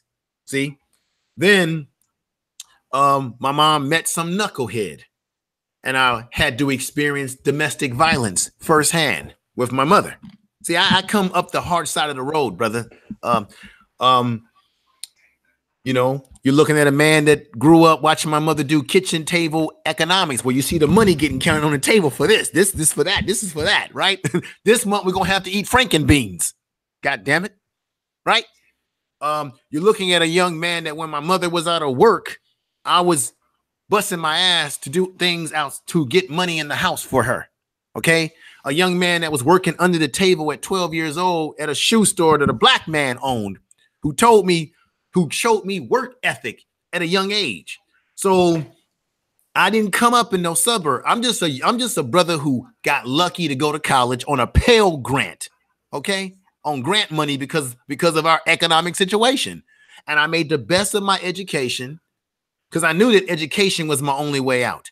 I thought I was going to be a basketball player like everybody else. I thought I was going to the NBA. That wasn't going to be my destiny. So education was my only way out. You're looking at a brother here who grew up in a neighborhood where I was around people that were pimps, hookers, drug dealers, and gangsters. The reason why is because I spent a lot of my time playing basketball growing up. And when in the neighborhood that I grew up in, you couldn't help being around these kind of people because you went to school with them.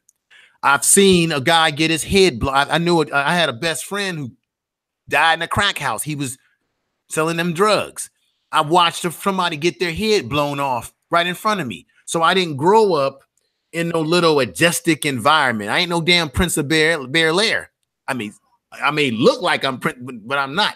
So you're the first person I've told all of this story to, X. You're getting the exclusive information on me. This is the type of shit that I went through growing up to be who I am today. So you're looking at a man who I've gone through a lot of stuff in my life, but I don't need to get on these platforms beating my chest saying, I'm from the streets, I've been around. I don't need to do that because I believe that at some point in time, you got to leave that behind and go forward as a man and grow. That's some of my background, X. So when you hear me on here talking, people hear me talking, I have had some ups and downs in my life. Technically, I'm not even supposed to be here because the generation that I come from, brother, they said, this, they said that I'm supposed to be dead by 18 or 21 years old. Here I am, 49 years old, grew up through the 80s at a time when you're supposed to be dead as a black man or in jail or on drugs. And I was able to not get on any of that. I was able to overcome all of that shit. And I was able to do it, X, without having my father consistently in my life. Wow. That's interesting because, yeah, I came up in the same way, where they was like the average lifespan of a black man was 25 and all this kind of nonsense. And I thought that, I didn't see myself when I was 16, and I grew up with my father. I was raised by my father and he was a very strict man. He didn't play no games. And long as I lived with my dad, I was fine. I didn't start fucking up until after I moved out of my father's house.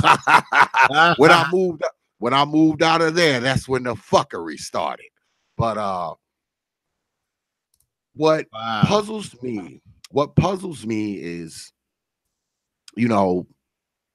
a brother like you who came from that, you came from all of that, but somehow you came out of it and you grew up and you became successful, and you take care of yourself, you're not in prison, you ain't on crack, you ain't out shooting folks, Most definitely, brother. yeah.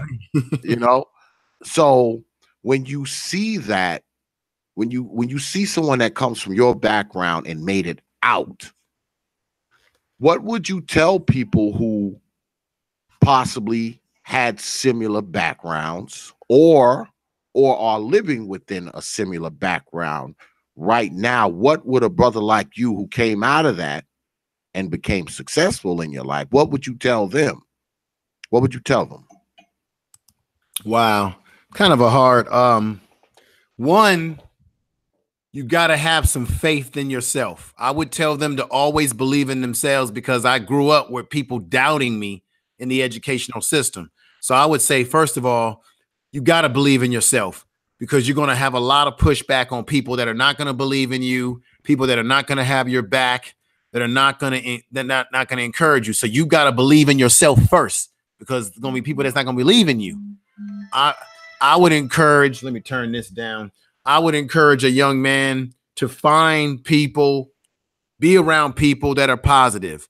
Find something to keep you out of trouble, whether it be sports. The thing that saved me, Brother X, is that I went to the gym. I spent most of my time through my teens going to the gym. I spent all the time bouncing at basketball, and then I would do my studies, my school studies. So being in the gym, it kept me out of a lot of trouble. And I'm gonna be honest, this is funny. Most of my fights growing up were playing basketball in the gym. You get into a little tussle with guys, right? That's what kept me out of trouble. And most of the guys in my neighborhood that were doing all kind of stuff, they knew me as the guy that played basketball at the gym. So they left me alone, man. And then, of course, I grew up during that era where, I did break dancing and strutting and all that kind of stuff. So I was doing that. I was living that lifestyle too. And those were things that were keeping me out of trouble, because I was in a constructive environments.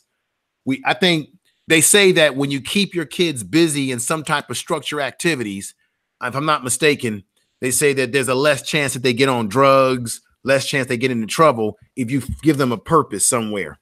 So I think I would say that you got to find your purpose, because your purpose may find you, and it might be the wrong goddamn purpose that you don't want. Exactly. That someone chooses for you, or through circumstances. So it's just a matter of encouragement, encouraging young people to believe in themselves. That's the main thing. And then I got to be honest too, brother. I don't think no man is an island to themselves, because I believe that I am because we are, and we are because I am. That's a circular way of looking at your life, because there were black men in my life and black people who nurtured me along the way. So you're looking at a brother who also had what you would call extended family members, people that were not blood related to me, but I had the big mama. I had the older black men in the barber shop that would teach me certain things. I had the old men. I lived in a neighborhood that was something out of the past, Brother X.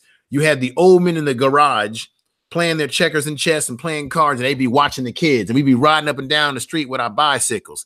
The guy that owned the store, he knew who our parents were. So we went in there and stole a pack of now and laters. He'd be like, I'm going to tell your mother, I know you're stealing. You're going to get an ass whipping tonight from your mama. That was the kind of neighborhood I grew up in, right? Where if you were outside before the damn light turned on in the lamp and the old people caught you out there, they could spank your ass and then tell your mama, and you get another spanking, right? You can't do that with these kids today. There's no community. That was a real community. So that, I think, had another impact on me. The community raised me. And damn it, man. You're getting me a little emotional right now when I think about it, man. So some folks have passed away that I still had connections with from the old neighborhood. And man, they really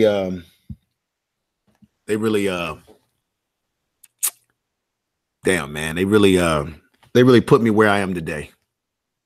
All them older folks, man, and the spankings that I got, man, I'm glad they did it for me. The people who checked on me when my mom was working, because I was a latchkey child too, brother. The people that watched, checked on me at home when I was by myself. I was taking care of myself, brother, when my mom had to work. I was doing things that would get parents in trouble today. They would say you were a neglectful parent because your child's at home by themselves. But I was taking care of myself. My mom taught me a lot that made me very independent. But damn, man, a lot of people along the way really put me on to where I am today. I'm getting very emotional about this now. I'm thinking about it. Well, do you think we should bring that back? Should we bring that back into black society? Should we have those kind of neighborhoods again? Should we have that type of community again? And if so, do you think it's possible in 2018, 2019 to bring that back? You think that's possible? Brother, I'm gonna say it like this. I wish it was possible, but I think those days are gone. And I think the days are gone because society does not value that anymore. We have a society that reinforces the individual. We have a society in which if you try to discipline children, they tell you being abusive to them. We have a society in which we raise kids on participation trophies. I had coaches growing up that would say, if you ain't playing right, you ain't out there giving effort, ain't nobody get no goddamn pizza party. Ain't nobody get no goddamn trophies. We don't have that kind of society. We have a society where kids can't play dodgeball in school no more. So it's like a relic, brother. It's something of old days past. I think society has gotten so far gone that even speaking upon something like that, you look like you are a relic of the past yourself, talking like that. Because how many people of this generation, particularly millennials, how many of them can relate to that? A time when you had no cell phones. So if you wanted to talk to someone, you had to either go talk to them physically, look them in the eye, or talk to them on the phone. If you wanted to write someone a note, you had to actually write a letter with pencil and paper or pen and mail it to them. You know, there's an old saying, I've heard someone say this, that the more and more that we have technology, Brother X, today, with all our technology, YouTube, Facebook, Twitter, all this stuff, the more technology we have, the more we still appear and still are disconnected as humans. We got all this technology, but we're still disconnected. We don't have human touch and compassion and connection anymore. I agree, man. I totally agree. I think technology, number one, has dumbed us down. Yes, sir. And number two, I think we live in a society now where, it's just like when I was coming up as a kid, up until junior high school, all throughout, elementary school, all the way up to like the 6th grade before you went, because junior high, where I grew up, started in the 7th grade. From 1st to the 6th grade, you did something called field day. And at field day, you competed against other schools. You did track, you ran races, you threw the shot, but it was like an Olympics. It was like a little Olympics for elementary students, and you competed against, other schools. And when you ran the 50-yard dash, you had to come in first to get a first place ribbon. They only gave out 3 ribbons for every event: first, second, third. If you got first, you got blue. If you got second, you got a red. If you got third, you got green. If you came in fourth, you got nothing. No matter how many of you participated, no matter what that event was in those little school Olympics, only 3 ribbons got given for each event. Now what they do is, with these children, is everybody gets a blue ribbon that says you're a winner. Whether you came in first or 41st, you still get a blue ribbon. So what has happened is, in this society, in an effort to make everybody a winner, what you have done is created more losers. And when I say that, what I mean is, you have let people who have given minimal effort still receive maximum reward, because the person who ran the fastest, he put in the most effort. So why is the person that came in 40th, why does he get the same ribbon as the person who came in first? What you're telling these children is that even though you put in the minimal amount of effort, you still receive the same amount of reward as the person who put in the most effort. And I think that's a very bad message. But that's what they're doing today. They are rewarding mediocrity. So when a person is greater, that person isn't recognized as greater. He's recognized the same way the mediocre person is recognized. And I think that's a mistake, especially when you're talking about Black society. Because, you know, when white folks get a cold, we get the damn pneumonia, we get meningitis. So it affects us worse. So let me ask you about that.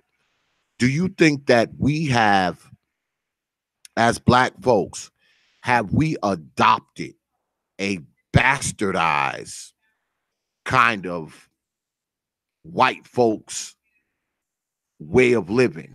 Have we picked up traits from white folks, but we've picked up the bad traits of white folks, and have we bastardized them as we have adopted them into Black society?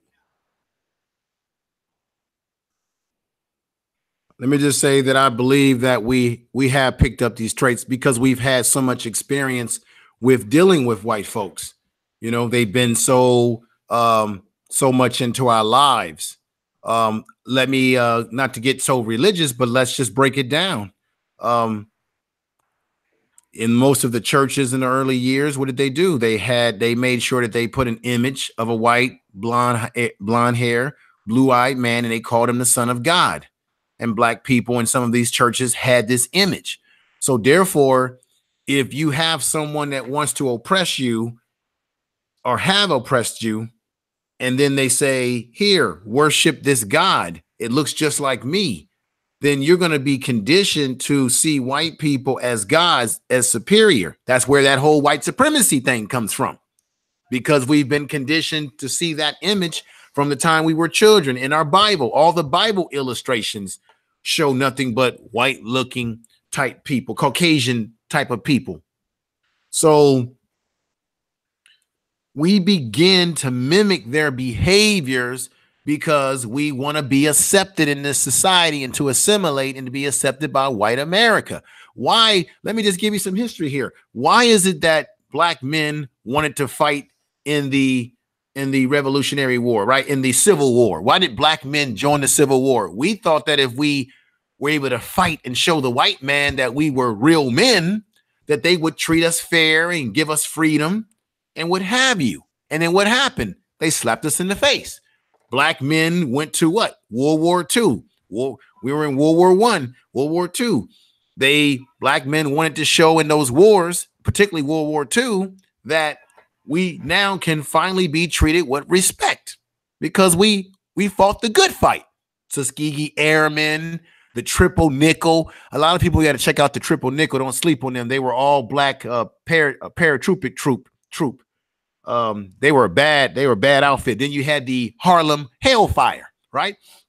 All these groups of Black men, they were doing this in a lot of ways to, one, show that they're what do you call it?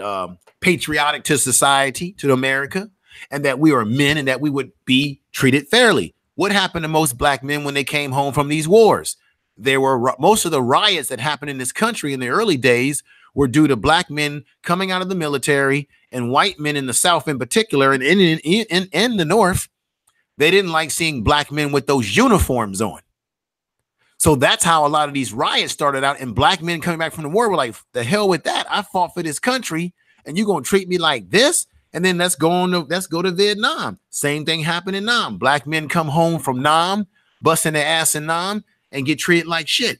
And as quiet as it's kept, a lot of people don't realize that Black men gave a hell of a sacrifice in Vietnam. You know that a majority of the Green Berets, special forces, were Black soldiers. They don't tell you that little story. They hide that truth from us. So we've always been trying to chase, as I say, the white horse. We've always been trying to chase the white man and being accepted. It's an unfortunate situation because it's like a dog or a horse that chases its tail. You chase, but you never get. So if we never going to get, it's time for us to create our own. So instead of us sitting up here talking about, oh, I hope Roland Martin or some black personality on TV gets a job at one of these stations, instead of worrying about that, we need to be worrying about building our own. Because how can you expect someone who you say is racist against you and doesn't like you to want to support you? So and put you on. We got to put each other on. Well, usually in black society, what I've noticed, okay, because you and I, we're the same age. Oh, okay. Cool. Yeah, I mean, I'll be 50 years old in about 5 days. My birthday is December 17th. Usually brothers our age, I mean, we grew up a little different than the people that are growing up now. You know, we grew up totally different. You know, we didn't grow up with cell phones and internet and YouTube and all this kind of nonsense. So we kind of have a different outlook. Do you think that media kind of slanted the way black people have developed over the past, say, 10 to 20 years? Has media made black people worse than they were? Has it made us worse off than we were before? Let me just say, brother, that I think that we are worse off because what media has done for us, it has allowed us to show our, as they used to say back in the day, it's allowed us to show our tail feather. Now every black person can show off. When you see, think about it like this, brother. When we grew up, the only time you would see women dancing and shaking their butt is when you went to the party. Or if you're from the East Coast, you would have basement parties, right? With the green light, that's the only time you saw women shaking their thing when you were partying. I mean, that's what I saw. Of course, you had strippers and prostitutes, of course, but what media has done, it has allowed the average to the most ordinary, to the most sexiest or whatever women or people to be able to display themselves in an uncivilized fashion. So it has allowed, so when you see women on, when you look at Instagram and you got every female on there trying to be an Instagram model. Well, when we grew up, brother, the only models that you saw were the real deal, the Beverly Johnsons of the world, the people that were supermodels. Now with social media, it allows women to get this instant attention brought to themselves. It allows dudes who otherwise nobody would think about to bring attention to themselves, you see. So when you look at Facebook, black folks putting nonsense on Facebook where they're acting silly, it has actually allowed us to expose our buffoonery on a whole nother level that I think actually surpasses the history of minstrel shows, the buck dancing, the cooning around. So when you look at a documentary, which I think everybody should look at this documentary called Ethnic Notions, and it shows the host that breaks down the Sambo, the coon, it breaks down all these different stereotypes about black people.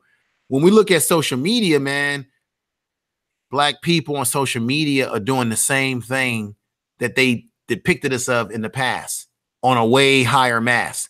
And a lot of us don't understand that because if you don't know your past, if you don't know your history, you won't know what's happening all around you.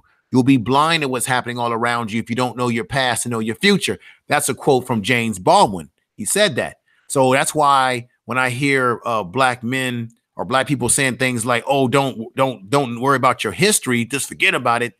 No, you go forward, but you got to know your history so that you can understand what the hell's happening to you around you right now.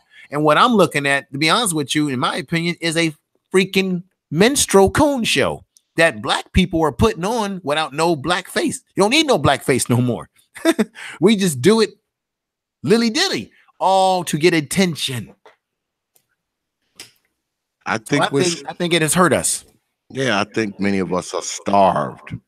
We're starved for attention, man. We man, brother Carl, man, done donated like 4 times. Yeah, Carl's a good brother. Brother Carl got that money. Yeah, Carl's a good brother. He's been coming over to my channel. He's been supporting me. I'm gonna have to moderate that brother the next time he comes into my chat room. He's been a very supportive of me the way he has you tonight, brother. So Carl, big thumbs up to you, man. brother. Big shout out, man. And we're gonna read. Matter of fact, we're gonna take a minute and I'm gonna read his super chats because brother Carl done donated like 3-4 times up in here. Let me go back. He first said, brother Carl, he said immediate gratification versus delayed gratification. I also got a super chat from Black Ural. He said we are afraid and we fear acknowledging that fear. Then brother Carl again, he said in the 70s when jobs left Detroit and the other cities, white people moved to Houston and other oil industry related cities with only a few dollars in their pocket. Can't be afraid to move away from home when jobs move away. And then he donated again and he said the 1964 Civil Rights Act and the 1965 Voting Rights Act are directly related to the high expectations of Black GIs coming home from World War II and demanding the end of Jim Crow laws, 1945 to 1965. So big shout out to brother Carl up in here. Yeah, he bringing some knowledge. You know what I mean? Brother Carl is actually making these things some.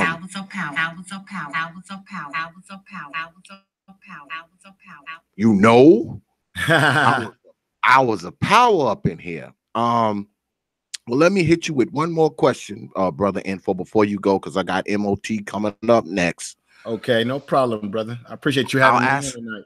Oh, absolutely. I'll ask you the same thing that I asked brother Xanatos Clutch, man. Where do you see Black folks, man, in another 20 to 25 years? Wow, brother. I have to give a forecast that if we don't get our shit together with the way this world is changing, transhumanists, a lot of Black folks, we like to get on these platforms and debate about a lot of shit. We better start studying things like Agenda 21.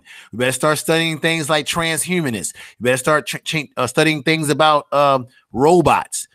They're bringing a new age is coming, okay? Transformation is coming in this society.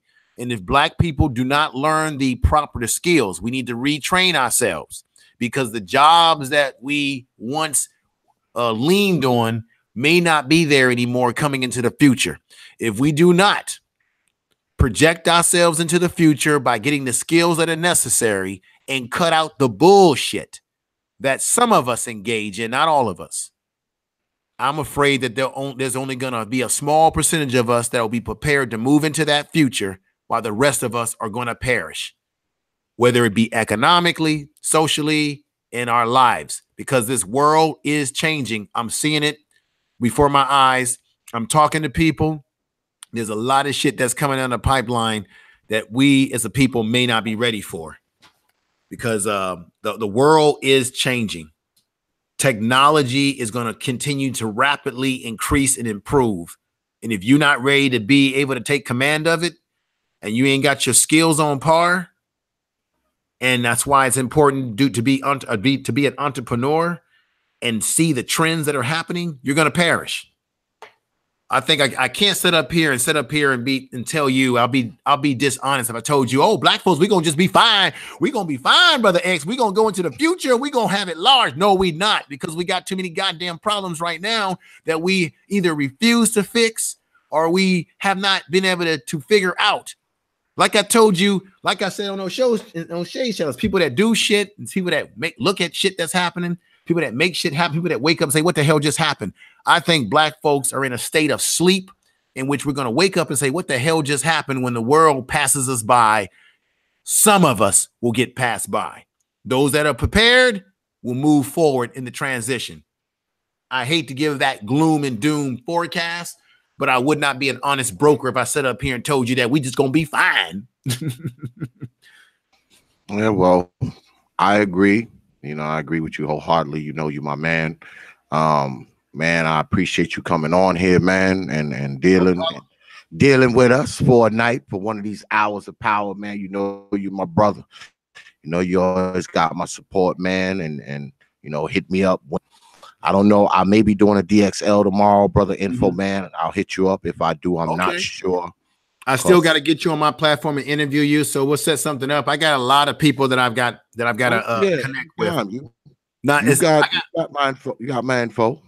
I got so many people I got to deal with, but it's not so much time. But thank you for having me on here. Let me give a big shout out to Man Up Tomorrow. I know he's going to rock it tonight too as well after I get off of here.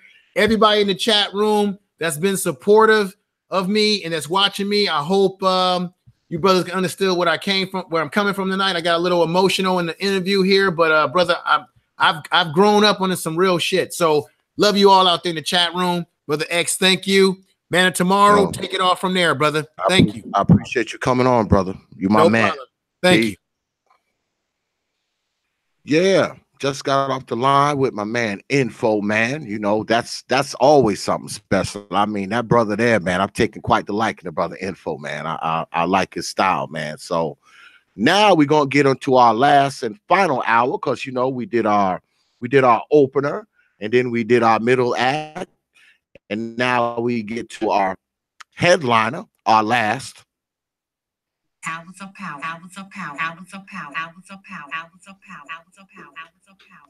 Coming up next, my man M.O.T, Man of Tomorrow. So I bring you M.O.T. What's good, brother M.O.T? Hey, what's going on, man?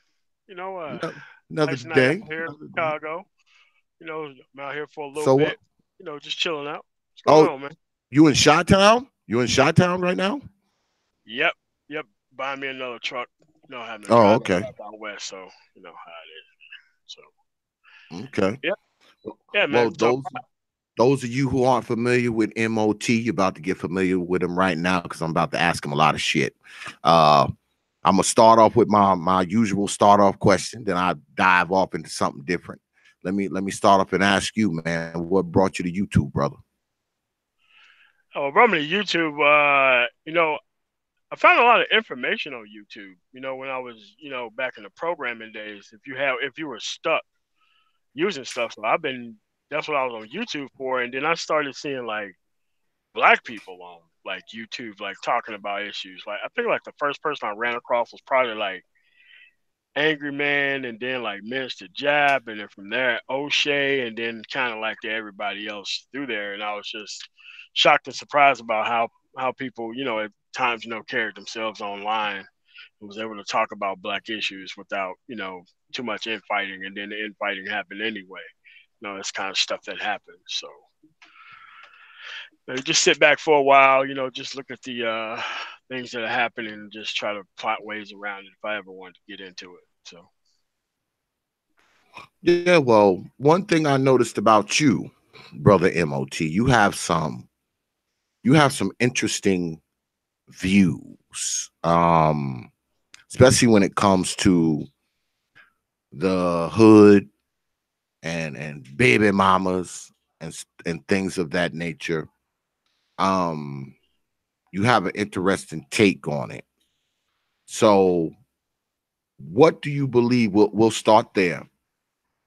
What do you believe is the solution to fix these ghettos and hoods and its illegitimacy and things of that nature? Where do you think the starting point to fixing that is, in your opinion? I mean, especially within the military, I've seen when I went to Bosnia from bringing those people from where they were up. So it was kind of like a parallel, or at least a kind of a training of what we should be doing, because they had some of the same problems that we had, but they had government help in there every day trying to fix it. And in the United States, they wasn't trying to fix it. They was trying to let it spiral out of control, because the more you let this stuff go on, it's a funding kind of problem. They don't want to fix the problem because they want more police to be out there. They don't want to fix black people's problem. A lot of people get paid off black people and their problems, from the prison industrial complex to corporations who use this free labor in prisons. So there's a lot of people who win, these grocery stores will get EBT and all this kind of stuff, and tax cuts. I mean, because they get paid a lot of money to actually take EBT, so it's not like you just handing them $1, you're handing them $3 or $4. So I mean, once you know the accounting around all that kind of stuff, the problems are going to be here for a while, and the problem is that we have to stop being the problem in a sort of thing.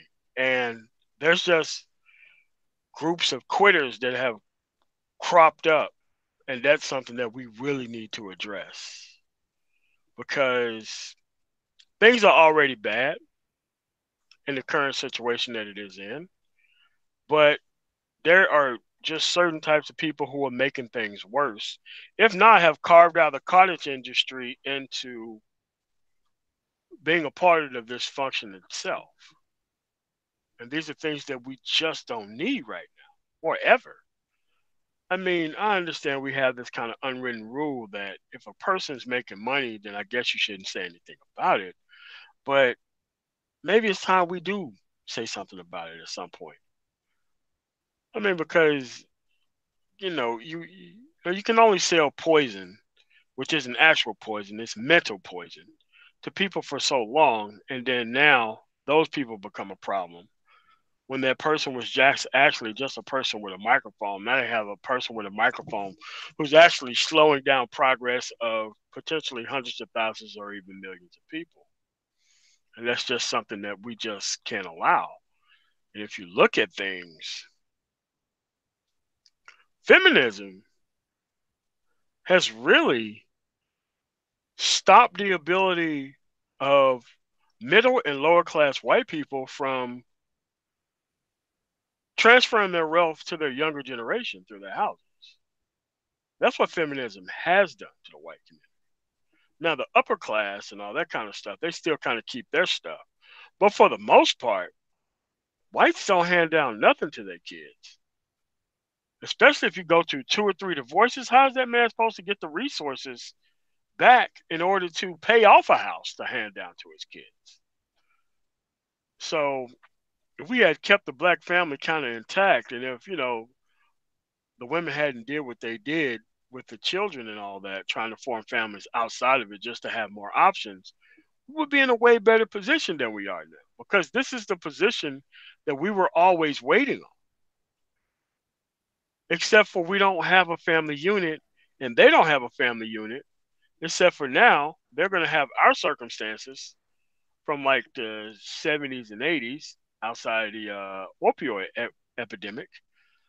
So it's kind of like we're sliding way down and they're just kind of sliding kind of down. Plus, you got the jobs leaving and all that kind of other stuff. So I'm just kind of just shocked that we need to get rid of some of these people in the community. And if not, you have to separate from them. I am for separating because you can separate. Like, this is why I'm for separating. Okay, you're not going to redeem a Baltimore. You're not going to redeem a Chicago. You're not going to redeem a Detroit. You're not going to redeem any city that has a majority black population. There's a lot of debt there. There's a lot of police pensions that need to be paid there. We need to be moving outside of these cities. I'm talking about 30 and 40 miles outside of these cities and forming new black cities. Because here's the thing. Every one of those cities get a lot of money from the federal government. And most of that money that goes to these cities, they all go towards government pensions, government contracts, past dues, and everything else. It doesn't even get to hit the people. So if we were to separate from these cities with all this debt and create our own cities, which isn't all that hard, we can be in a way better position than waiting for it to come from the big city type of standpoint. Well, you say build, and I agree with you. When you have a city that has a lot of police, over a course of time, you have a lot of police that are retiring. Therefore, you have a lot of cops who need to get pensions and all that kind of stuff. paid off. Okay, and that's being paid off by these states, cities, and municipalities. So when you have a lot of police, you got a lot of police retiring. A lot of that federal money goes into those policemen's pensions, so it doesn't go into building anything really in that particular community. That's just a fact. So you say build our own cities, which Yeah. sounds good, but who do we get to build them? And once they are, this is a two-pronged question. Who do we get to build the cities? And once the cities are built, who do we allow to come in them or not allow to come in them? Well, I mean, almost nobody who don't follow a pre-established set of rules.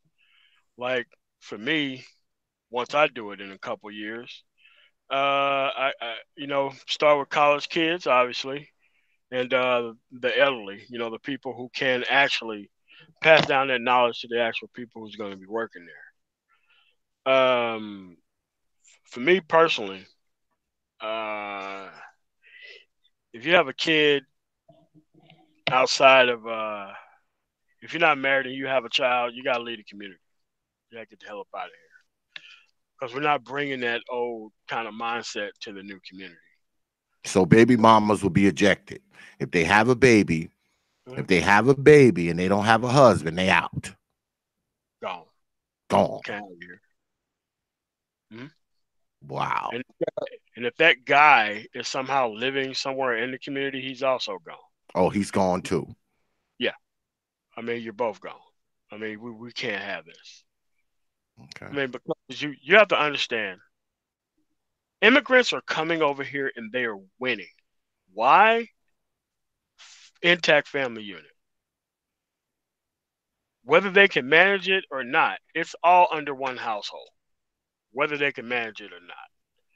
And if we can't simply, Well, go ahead.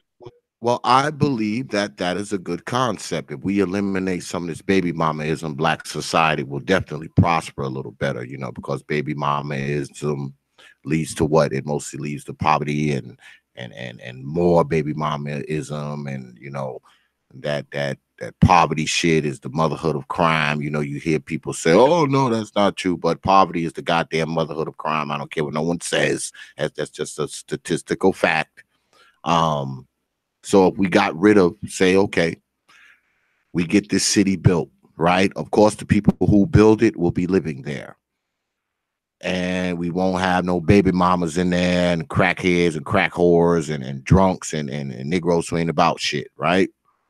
So do we stop there? Once we see that this city is a success, do we build on that city, make it bigger, or do we create another one? Is that the end all be all, that one successful black city? Or should we be building a few black Mul- cities? Multiple. I mean, because if you look on government auction sites like LandWatch or even Realtor.com, I mean, you can get counties for like $1 million. Like, it's not even that high. I mean, so if you get 20, 30, 40, 50 people together and being able to put in on this, and housing, I mean, the materials for houses don't cost that much. So rather than investing in other stuff, you can invest in that type of futures for yourself. It's just that it has to be multiple black ran cities without the old problems of bigger cities, so that way you can invest in new. That's the only way to fix this. Because trying to wait till the government pays off all their bills before they can concentrate on people, that is not the way that's gonna go. It's just not gonna work that way. I mean, when I was down in Houston this weekend, I see like Pakistani people going there and they're building their own apartment complexes to house their entire families down there. I was like, wow, this is what these people are doing for their people. And it's just that you can't do this for people in the black community because they want to bring all the old problems along with them. and nobody wants to be the second or even the next to the second person to get redeemed. Everybody wants to go first. That's the problem with the black community. Everybody, well, most of the people who ask the most or who wants to be redeemed the hardest are the one with some of the worst situations. And these situations are situations that they made worse on their own so that way they could be first. And that's not how help really works. There's a lot of good kids out there, man. These good kids that we can get them young enough and we can turn them into real superstars out here. But most of the time, the parenting situations at home is what really drags these kids down. Their food situation at home is what bringing these kids down. I see a lot of kids who 10, 11 years old, man, on high blood pressure medication. Why? This dude weigh 200 some pounds. Why? What they eating at the house? And if they're not eating right, they're not thinking right, they're not doing well in school, it's just a mess. And you go to these parents and you be like, you've got to turn this around. And then they don't want to listen, and then you have to kick them out the program. It's just, you just have to separate from these problems. You have to take the best of the best who've done it right and build with that. Because there's a lot of middle class black people who have members in their family who they just need to let go. They need to just like, look, Uncle XYZ can't come along. We can see him during the holidays, but we can't have this dude around. We can't have him in the community messing stuff up. And you just got to be able to separate, man, because trying to take the entire family and the entire emotional spectrum, failure and success of most families together along with the ride, it just don't work. And this is not how other family structures work either. They're willing to leave people behind or come back for them way later after things are built. And we're just not able to do that for some reason. Well, what I think often happens, and I say this a lot, and people get mad at me when I say this shit, but they know it's true. See, when you're a black person, okay, no matter what your socioeconomic status is, or where you live, or where you work, or how much education you got, when you're a black person, dysfunction is pretty close to you. Okay, no matter how straight you are, how straight an arrow you are, or how much money you got, whether you live in the hood or you live out in the rich suburbs, or you live in a middle class neighborhood, dysfunction isn't that close from you when you're black. Unfortunately, all of us got a brother that's in jail. All of us know somebody who own crack. Many of us know baby mamas. Many of us know drunks and hookers and dope heads and thieves and robbers. Some of these people are our sons and daughters. Some of these people are our sisters and brothers. Some of these people are our mothers and fathers. And some of these people, excuse me, and some of these people are us. So we're never that far. They say there's 6 degrees of separation between folks. When it comes to dysfunction and black people, it's only about 2 or 3 degrees of separation from whatever that dysfunction is. You can stick anyone in there. And what happens is, like you said, we always feel like we can redeem and save the dysfunctional part of our family, of our neighborhood, of our friends, of the people that we know, because we are attached. And I talked about this with Brother Xanatos earlier. We are kind of attached and identify with the struggle, even if we're not struggling. So whatever struggles they're having, whether it be, a bunch of kids, broke, poverty, in and out of jail, whatever the case may be, even if we're not going through it as a black person, we have a tendency to identify with the black person who's going through it. And I think that is a major problem with us, because, see, we don't want to cut the goddamn rope that has us tethered to these people. It's almost like Like professional athletes, you see a lot of professional athletes get themselves jammed up because even though this guy makes 2, 4, 6, 8 million, $10 million a year, he's still hanging out with the people from the hood who still carry guns and still sell dope and you know, doing all this kind of nonsense and find themselves jammed up in it, even though they make more money in a year than these combination of friends of his will ever see in a lifetime. So we have a tendency to not be able to cut those people off. And I think that many of us should. But I'll ask you, the people that we cut off, do we completely just cut them off? Or do we cut them off and say, hey, look, get your shit together, stop getting high, stop having babies, stop going back and forth to jail, and maybe you can come to the new whatever it is that we built?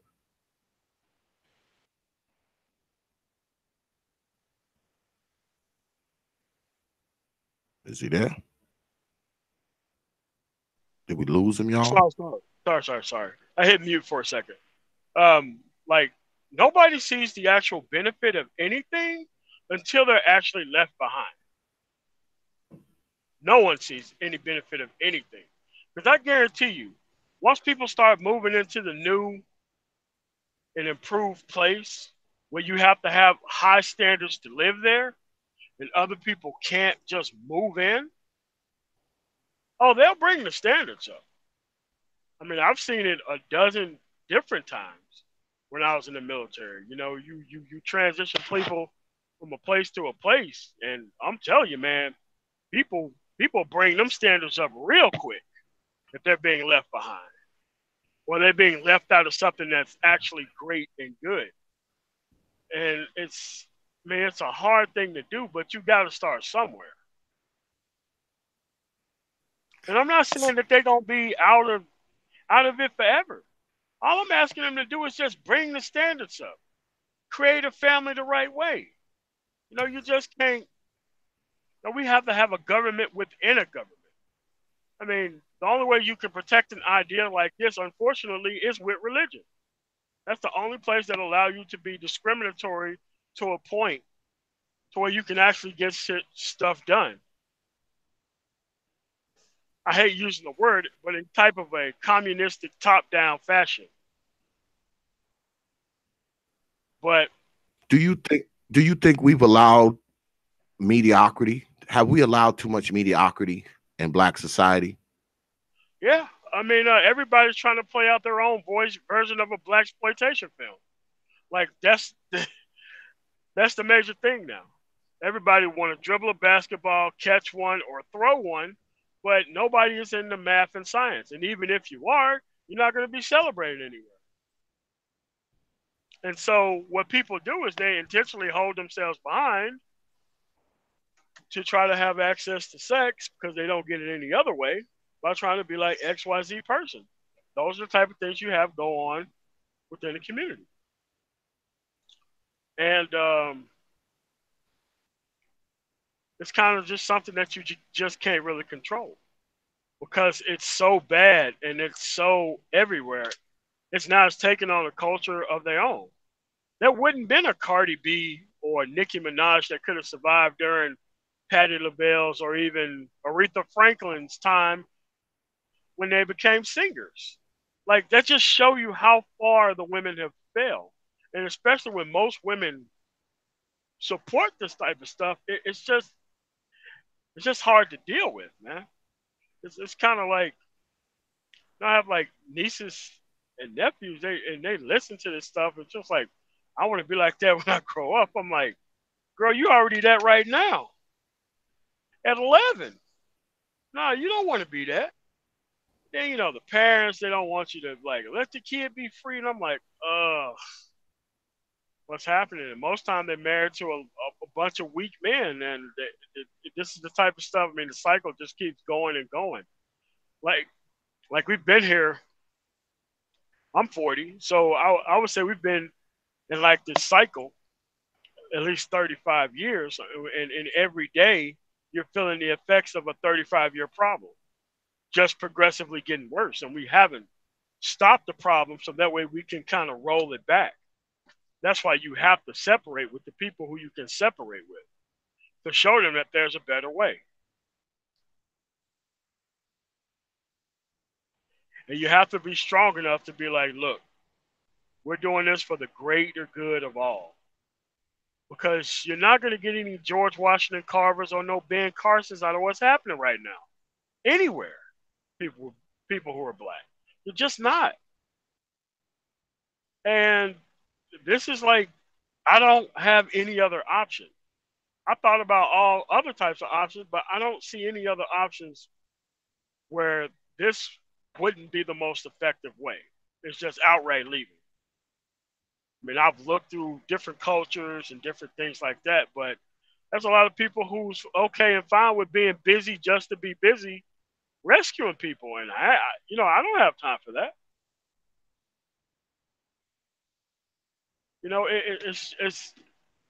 It's hard to look at. When I go back to the South and I see it's commonplace for 13-year-olds to be pregnant. Just they have to build daycares within the schools to have the kids still go to school so that way they can still graduate. Like, yeah, there was maybe one or two people who was pregnant in my graduating class of like 75, like 20 years ago. But now it's like a common occurrence. And that stuff has slid down another 7 or 8 years. So it's kind of like you have to separate from the endemic culture that breeds this stuff. That's what I'm trying to protect by separating. So it isn't just separating to be leaving people behind.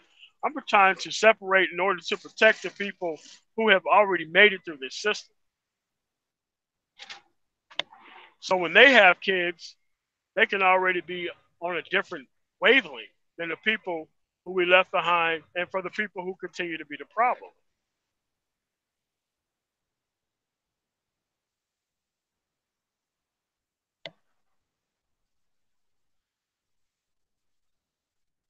Are you still there? Xavier.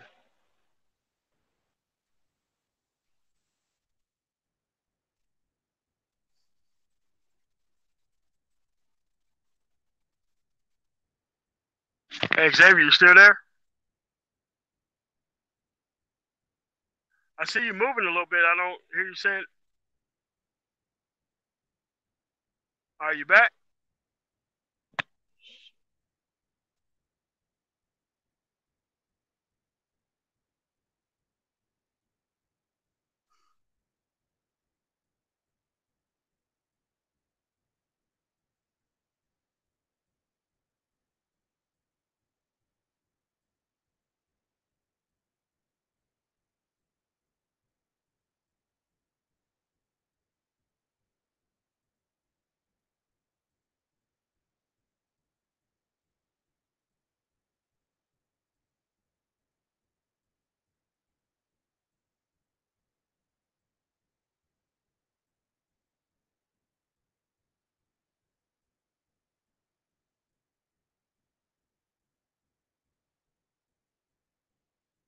Yeah, we're waiting on Xavier to get back.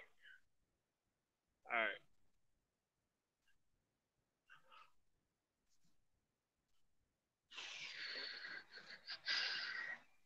All right. Well, since he's waiting, can y'all hear me in the chat still?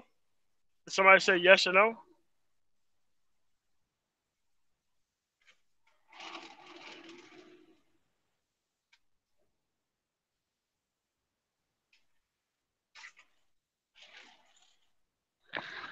Okay. All right. I mean, the reason why this is important.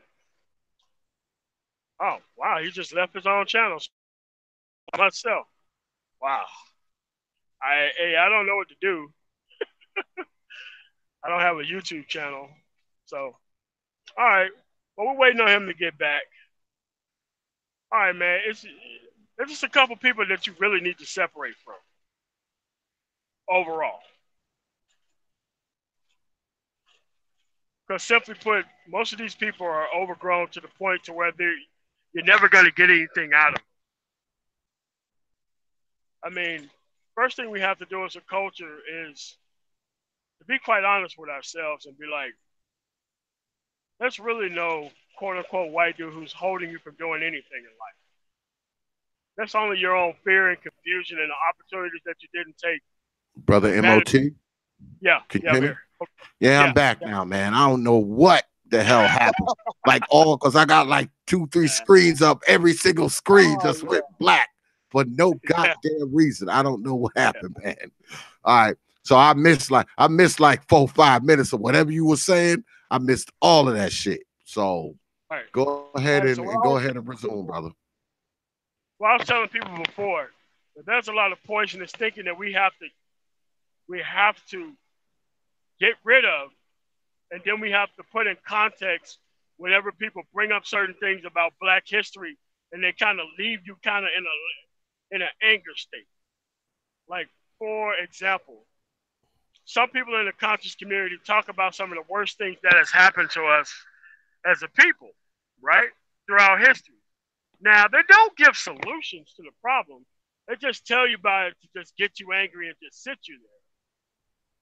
Well, I caution to tell people to do whenever you listen to information like that, you have to just say, okay, what went wrong in those particular cities, towns, and states? I'm like, look, we got to get more involved with voting and the political process. Trust me, I do it a lot. I'll go in with 20 to 25 people and we get stuff done, no matter where it is, whether it's Mississippi or Colorado, or sometimes in, Maryland. We got to be more politically involved because if you can memorize a rap lyric, but you don't know who district you stay in or who you're represented by or what actually public platform that they're actually going after, kind of in your name, then I think we're losing. I I think that's a agree. hell of a lot more important than hip hop or anything else because this money is being spent on people who participate. And when we don't participate, we're letting people know that it's 1000% okay to just do things against us because we're not going to do anything. So I just caution people, when you listen to these people, what is their actual solution to it after you just got through listening to all this great history? What's next after that? And how did things get that bad? You know, it, Now, there's a lot of things that we can do differently, but it's kind of hard when you don't have like that male leadership and structure inside the household. So now you're dealing with like these all these unbalanced kids. It's just a hard thing to deal with, man. Like I don't know how to deal with that, especially as a person who don't have kids, but I mentor a lot of them. Sometimes, man, some of these situations become too hard for me to deal with. You know?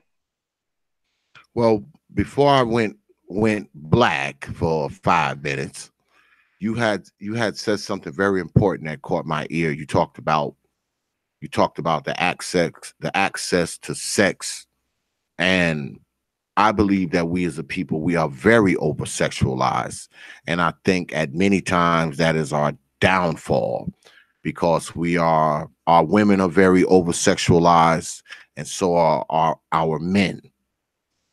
Now, do you think that if we were to curb the over sexualization of black folks, do you think that would have a big effect on black society in a whole? If we could kind of not stop people from fucking, of course, but could we curb it if we kind of educated our people more about sex and sexual activity and sexual intercourse? Should we be educating our children more as far as sexual activity is concerned? Yeah, yeah. I mean, if you look at the black community, most motivations for doing anything is sex based. Then you have the women who sexually repress the men, so that way the men just flip out and just start being dumbass simps and start taking up points of view that are not necessarily their own, jumping in situations that ain't got nothing to do with them just to get access to sex. I just like, look, I mean, I lived in Germany. I've lived in Belgium for a little while. I've lived in Amsterdam. And I'm sorry, you have to make prostitution legal. You just have to. Because women get a whole hell of a lot out of dudes and they don't actually produce on their back end. So most dudes sit there and they do all this stuff with really no recourse. And so by the time they actually do get access to sex, they end up getting a girl pregnant because she wants to be pregnant because she don't want to be on birth control. So that's the type of thing that you have going on. So you got the dudes that are being kind of, charmed out of that raw sausage, and those are the type of things that happen because they actually get something out of it. They get out. They get a free place to stay out of it. They get to move out of their parents' house because of it.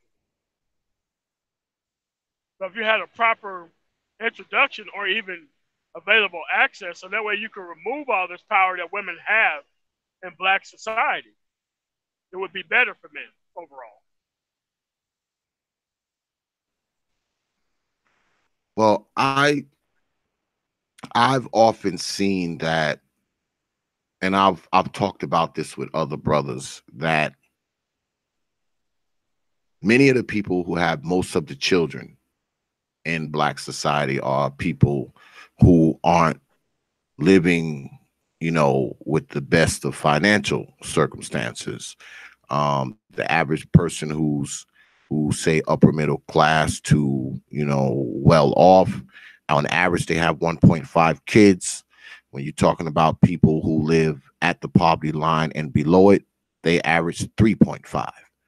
So I believe often, and I've discussed this with other brothers, that the people who are on the lower economic scale see having children as an investment because that is all they have.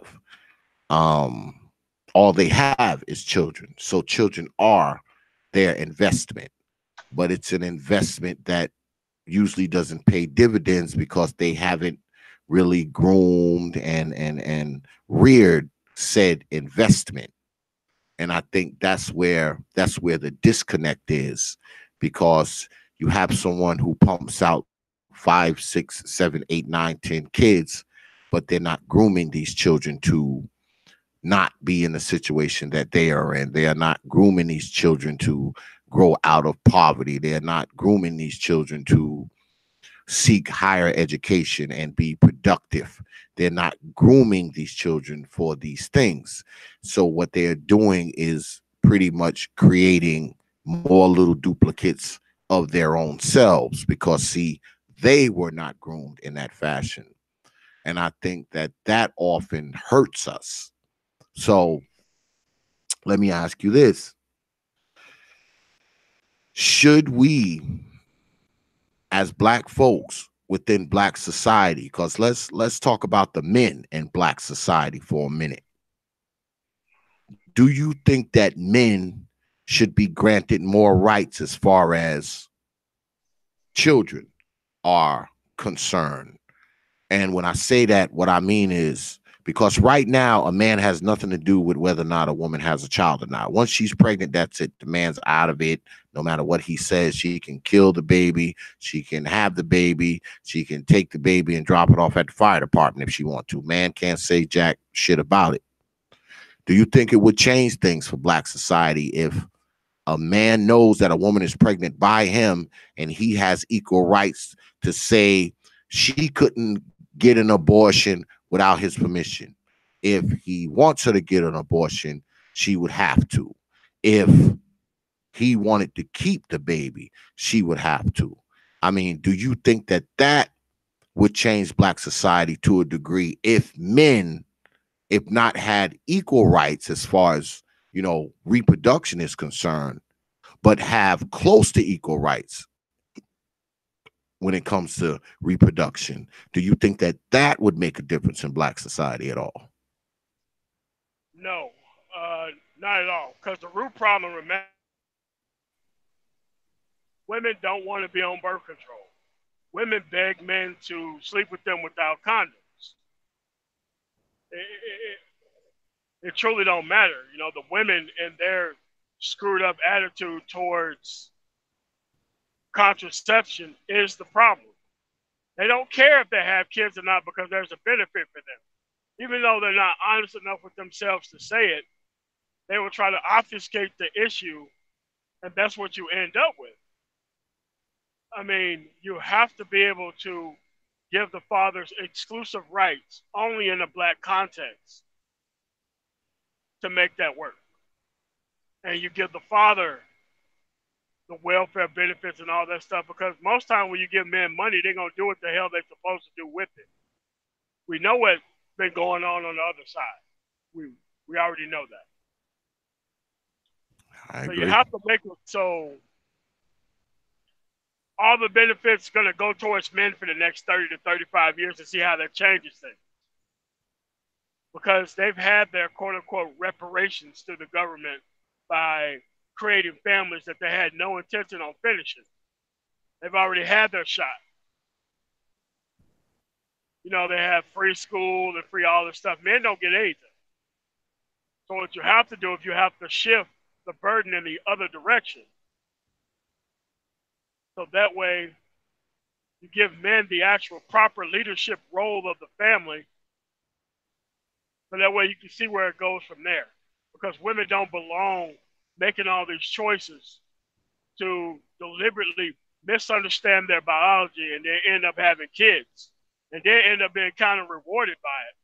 So they ended up raising these broken children because they don't want to admit that they made a mistake. So they raise kids who's always dependent on them. So you get to be 18 or 19 years old and these kids can't do anything because their critical faculties have been shut down by their mothers. But if they So have daughters, more times than average, the girl's doing great in school, goes to college. It just doesn't happen for the black boy like that under their leadership.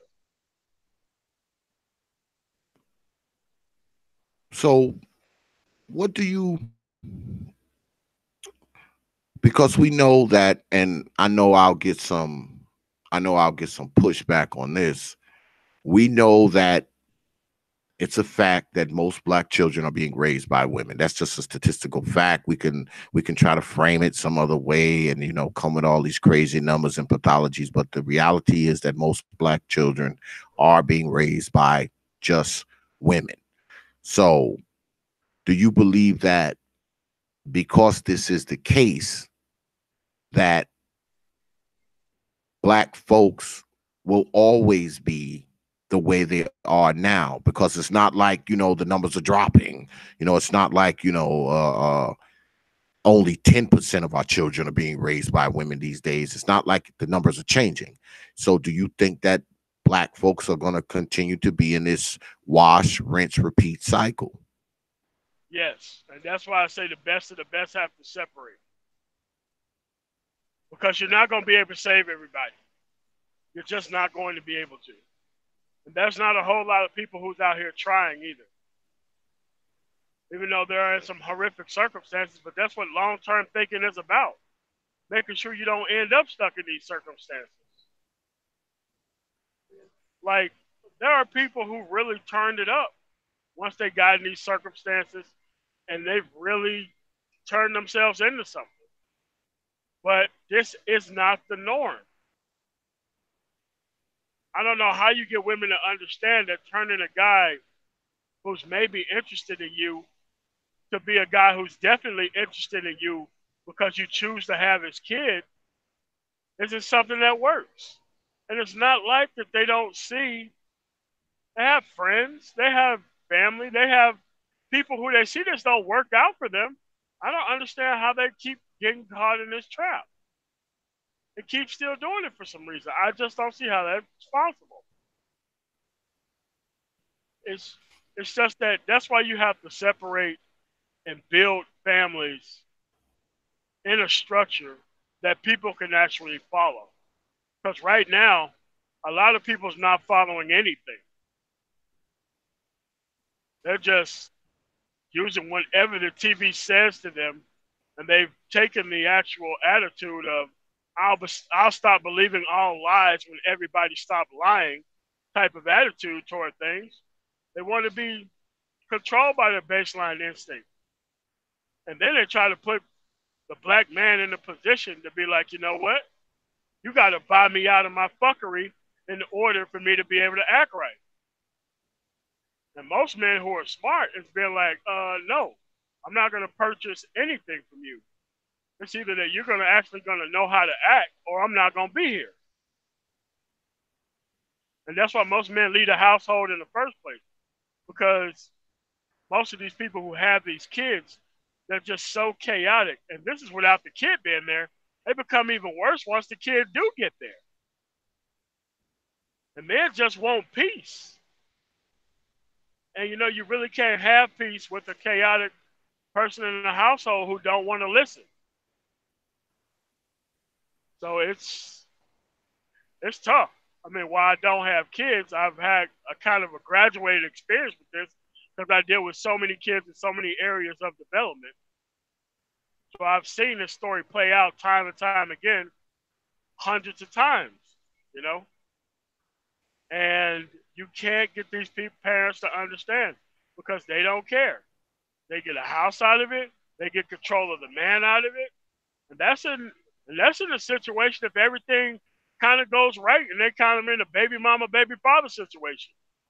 What if I've seen circumstances where one parent's locked up, both parents locked up, the child staying with the grandparents. I mean, these things are just not created under optimal circumstances.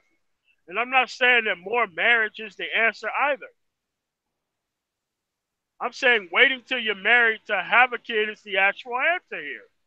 It's not that hard. But when you got people who are kind of, quote unquote, being rewarded by circumventing the actual building of the family structure without any significant penalty to them, it's kind of hard to tell people not to do this. So what kept you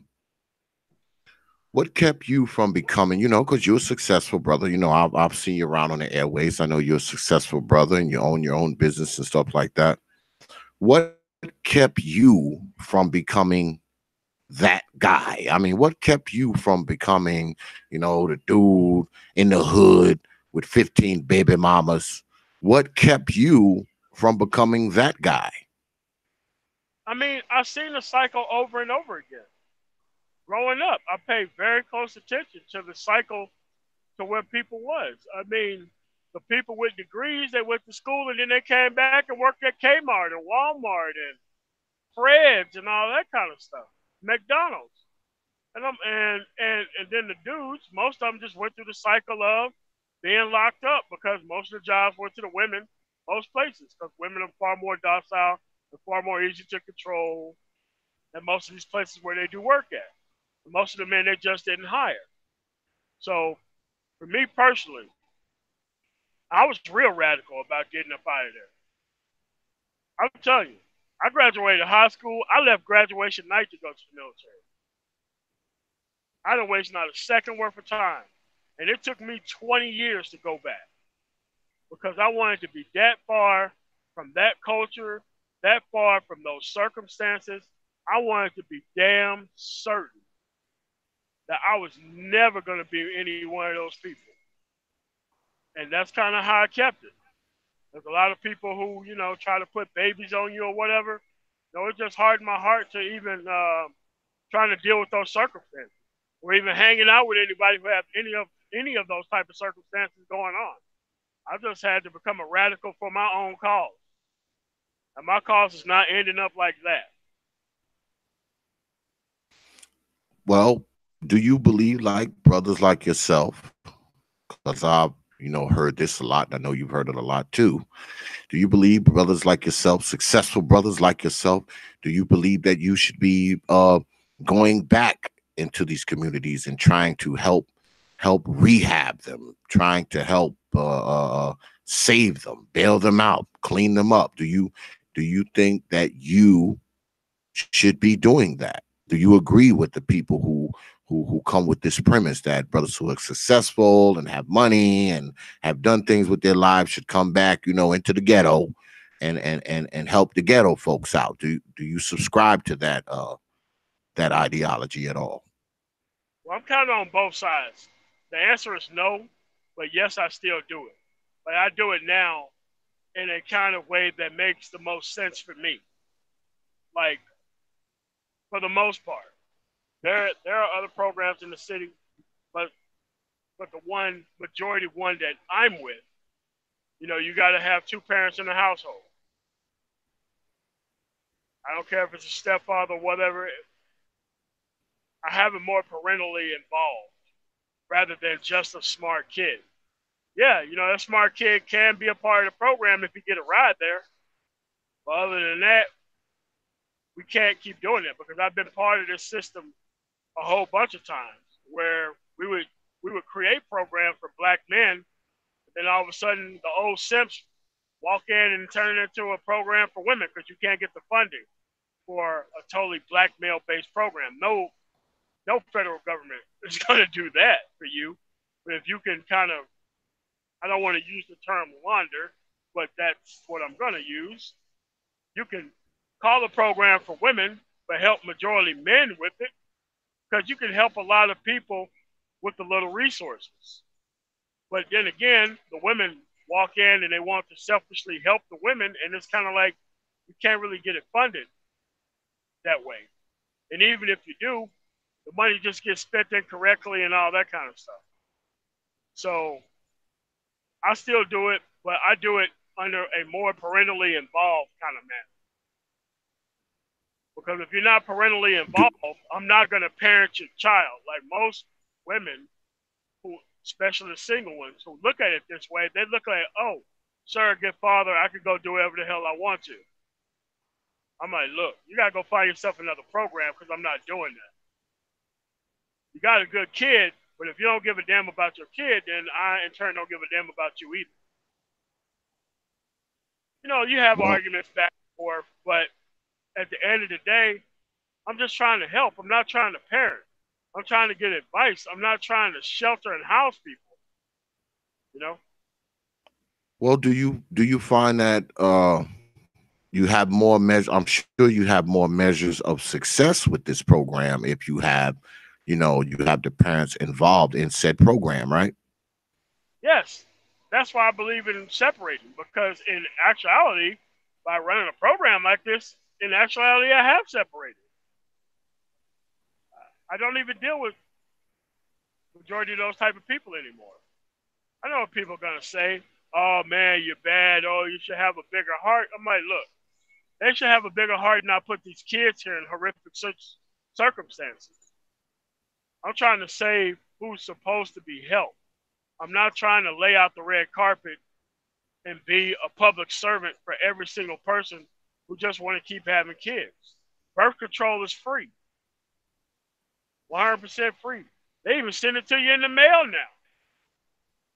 It's really no excuse. But if you got people who could just go out here and just kind of womb hustle from guy to guy, it's kind of like new relationship, new kid, new relationship, new kid. It's crazy, man. Like we gotta be better than that. Then you got Yeah. the women who just actively don't care. Uh, it's just bad, man. Do you find that with us within Black society that you know many of us, we don't want to hear this kind of stuff? We don't want to hear, hey, don't have babies till you're married. We don't want to hear, keep your penis covered, don't have 10, 15 baby mamas. Is that part of the problem, man? Well, what I'm saying is this stuff being spitted out to us to don't have don't have babies till you got a ring on your finger. Brothers, don't you go out there and put no babies into nobody until you done married somebody and y'all got a house and y'all got life and all that kind of stuff. Is this stuff being spoken to us in Black society, Not by the or whole, for the most part. I mean, especially for the parents who are the quote unquote the problem, they really don't teach their kids about this stuff. Like, I knew a girl, she had a kid at like, I think 12 or 13. Her kid, 12 or 13, she had a kid.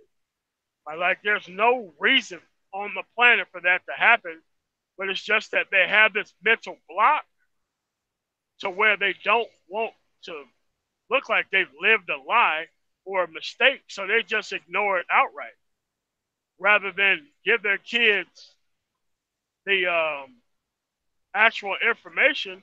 They hide it from them, and now they're getting the advanced class from their next door neighbor's little boy. And then the kid ended up pregnant, and like, oh well, not a big deal. I went through the same thing when I was 13. I'm like, no, no, no, no, no, no. This kid ain't supposed to be going through this. Period. well, I can understand if a person is, you know, they had a kid when they were 13. It's probably hard for them to sit down with their 13-year-old daughter and say, don't have a kid when you're 13 and your daughter's 13 and you're 26. Because if you were to say that, like you said, you would be admitting that what you did was stupid. If you tell if you tell the child not to do what you did, which is what they should be saying now. That's what they should be telling them. They should be telling them these things. But what I think keeps a lot of these parents from doing it is because they don't want to admit that having the kid was a mistake. And see, that's a big thing with us. We don't like, as Black folks, a lot of us, we don't like to cop to our bad decision making. Okay. We don't like to cop to our bad decision making. So if we were to tell our child not to do what we did, that would be us acknowledging that we made a bad decision. And Black folks that I've seen, the majority of them who have made badass decisions in their past, we don't want to say, okay, this was a stupid ass decision that we made. We probably shouldn't have did it. We don't want to do that. So trying to pass this information down to the younger folks usually doesn't happen. It usually doesn't happen. So this dysfunctional shit becomes normalized because no one wants to even admit that it's dysfunctional. I think that that's a problem with us too as Black folks. I mean, this dysfunctional shit that goes on in our lives, we don't even want to call it dysfunctional. So of course, we're not going to tell our kids, hey, don't do this dysfunctional shit. Because see, we think the shit's normal. So it's not like we can label it as dysfunctional because we don't really know what that is. That's what I think is wrong with many of us in Black society. I think that we don't know what dysfunction is. We think dysfunction is just another Tuesday. It's just Tuesday. That's it. No matter how dysfunctional it is, no matter how the decision that we make may ruin your life for the next 20, 30 years, none of that shit matters. I mean, we have this, oh well, we'll figure it out, play it by ear, fly the plane while we building it kind of mentality about shit. And I think that hurts us. um Let me ask you one more question before we cut out, because I asked all the brothers this.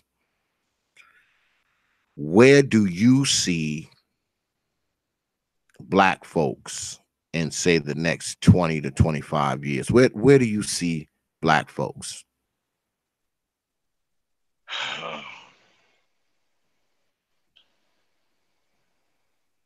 If we don't get this child rearing problem under control,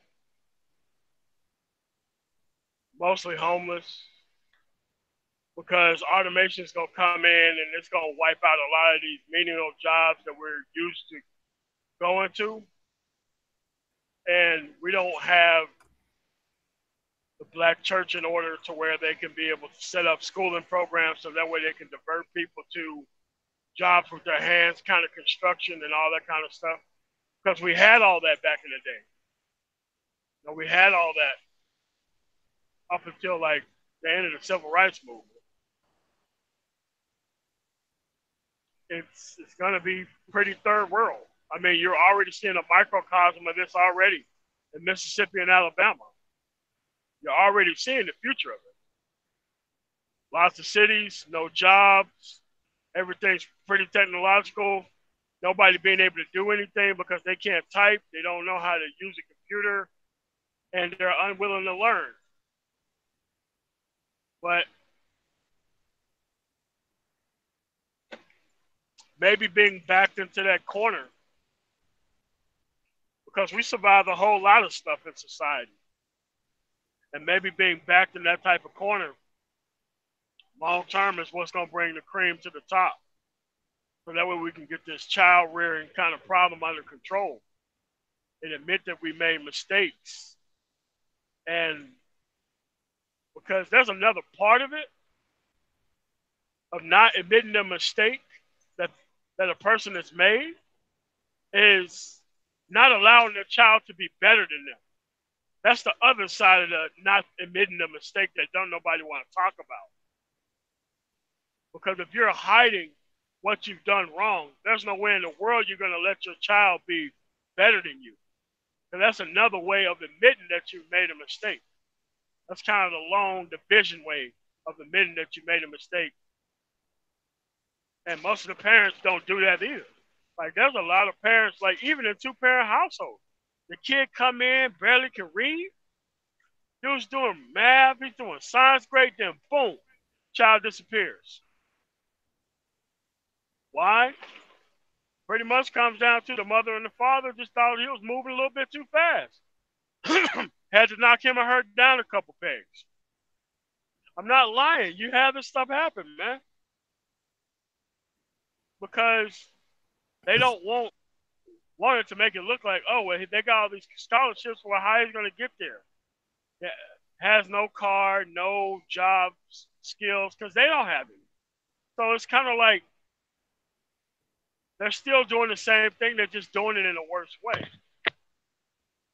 But with the advent of the internet here, you know, people can learn all types of skills that are not really based on their parents. And people are going to come into this kind of fold of actually looking for those things without their parents' help. Because nothing my parents taught me did me a lick of good. Because, you know, they were farmers and they were, these white folks that come around, all you have to do is just be more Christian and treat them nicer. Now, they was wrong about that. That was wrong as hell about that. Those people did not get better. They actually used that against us. So, it's going to take a lot, and it's going to be painful, but this is 25 years of pain that was coming anyway. One generation was going to have 25 years of straight pain. Whenever we start to fix this, it was going to be a painful course. It's just that now we're going to witness it throughout our lifetime in the next generation. Like I said, this was just a bridge that was going to need to be rebuilt. And now you're going to have to divert the traffic around what used to be the bridge. This is how you got to kind of look at it, you know? I agree. Well, I mean, it's a damn shame, man, that we got people who got kids and do this shit, man. It's just nuts, man. It's just nuts.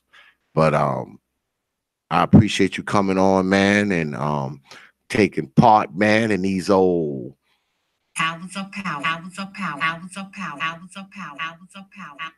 being my headliner tonight. I appreciate it, brother. Got a lot of respect for your views and your opinions, man. And a lot of the things that you say, man, unfortunately, many of us just won't adhere to them. Hopefully they will at some point, but I am skeptical about that. But you make some the way out of it. Truth is the way out of it. Yeah. Like always, the way out of it. Like I always say, man, reality will heal Black folks. Not bullshit, not pathology, not Kemet, not marching, not Black Lives Matter, not none of that bullshit. Reality will heal Black folks. But you know, once again, man, thank you very much, brother, for coming on. I appreciate it, man. I'll see you on the next one, man. Well, I'll see you anyway. I know you'll come through, probably on a DXL or something. All right. I appreciate it, brother. Thank you very much for appearing. You know. All right. Peace, brother. Yeah, we just got off the line with my man M.O.T. Yeah, man, these hours of power, man, are something else, right? We're gonna keep this going, y'all. We're gonna do this here. Now, if you want to find yourself on the old hour of power, just write the old T.P.O.T network at prophetofthought@yahoo.com. That's prophetofthought@yahoo.com. Prophet of Thought, one word. Go ahead and write me, and you might find yourself on the old hours of power. Okay. I like to thank everybody for coming out tonight. I like to thank all the people who donated tonight. I want to shout out Brother Carl. Brother Carl, you must got that money, man. Because, boy, you've been donating all night. You must got that money. I want to thank everybody in the chat room. I want to thank all my moderators for doing what they always got to do. What I need y'all to do, though, get on down there to Prophet of Thought series. That's Prophet of Thought, one word series, another word, on Facebook. That's the main page. It's a community page. Go ahead, like the page, follow the page, share the page. Always check the page. You can catch up with what's going on the old T.P.O.T platform there. You can also catch up with OX there too. Leave me a message. I always make sure that I answer my messages within a day or so. And also get on down there to the T.P.O.T bandwagon page. Now, that's a personal page. You can actually send a friend's request to that page. Go ahead, send a friend request to it. I'll make sure it gets confirmed quick. And while you're doing that, get on down there to the Prophet of Thought Series fan group page. That's right, the Prophet of Thought Series fan group page on Facebook. Get on down there, request to be a member. If you have any problems getting in there, being a member, just let me know. I'll make sure I talk to my admin so y'all can get on up in there. Get on down there to the old Prophet of Thought Series fan group page. And like I said, it's a fan page. So, you know, it's not just me down there running my lips. There's other people down there running their lips too. There's always some good shit on there getting posted. And you also can find out what's going on with the old T.P.O.T YouTube page down there as well. Also, catch us on WhatsApp and Instagram. That's Prophet of Thought on Instagram. Go ahead, follow us on Instagram. You're guaranteed to get a follow back. And here we go again. Damn it. Here we go again. I get on y'all every week about this. Get on down there to the Twitter page. The Twitter handle is at T.P.O.T Media on Twitter. That's at T.P.O.T Media on Twitter. Get on down there. Follow us on Twitter, or I will haunt your dreams till 2020. Once again, I like to thank everybody for coming out tonight. I like to thank you for watching and spending some time with us. Make sure you right back here next week, same time, same station, for another edition of the old Hours of power, hours of power, hours of power, hours of power, hours of power. And like I said, if you want to be on the hours of power, just write me an email at prophetofthought@yahoo.com. That's prophetofthought@yahoo.com. Who knows? You can be one of the people on the hours of power as well. So, with that, I will leave you with 3 words, like I always do. Open your minds. And we are out of here, y'all. Open your mind.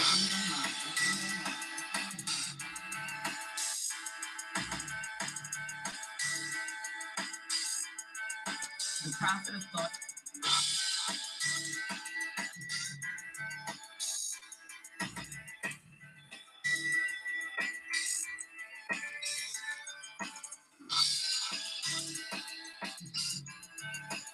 Peace, folks.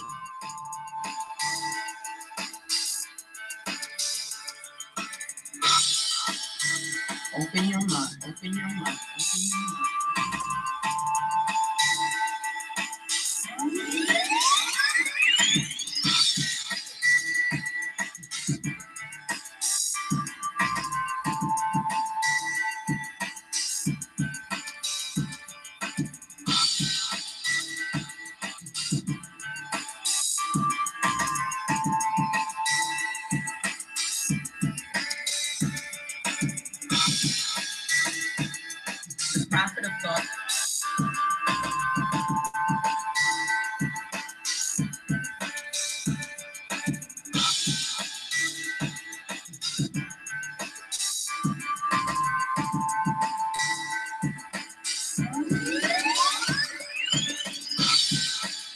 Open your mind. Open your mind. Open your mind.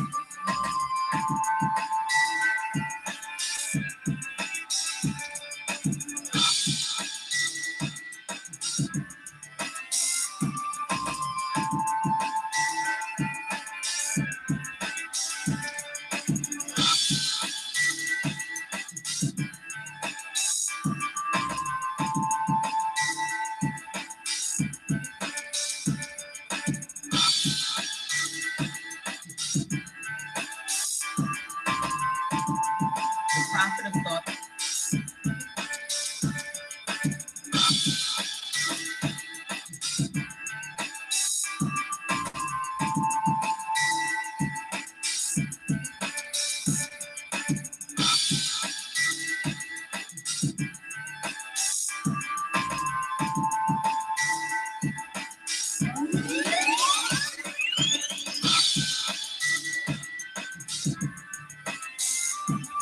Open your mind. Open your mind.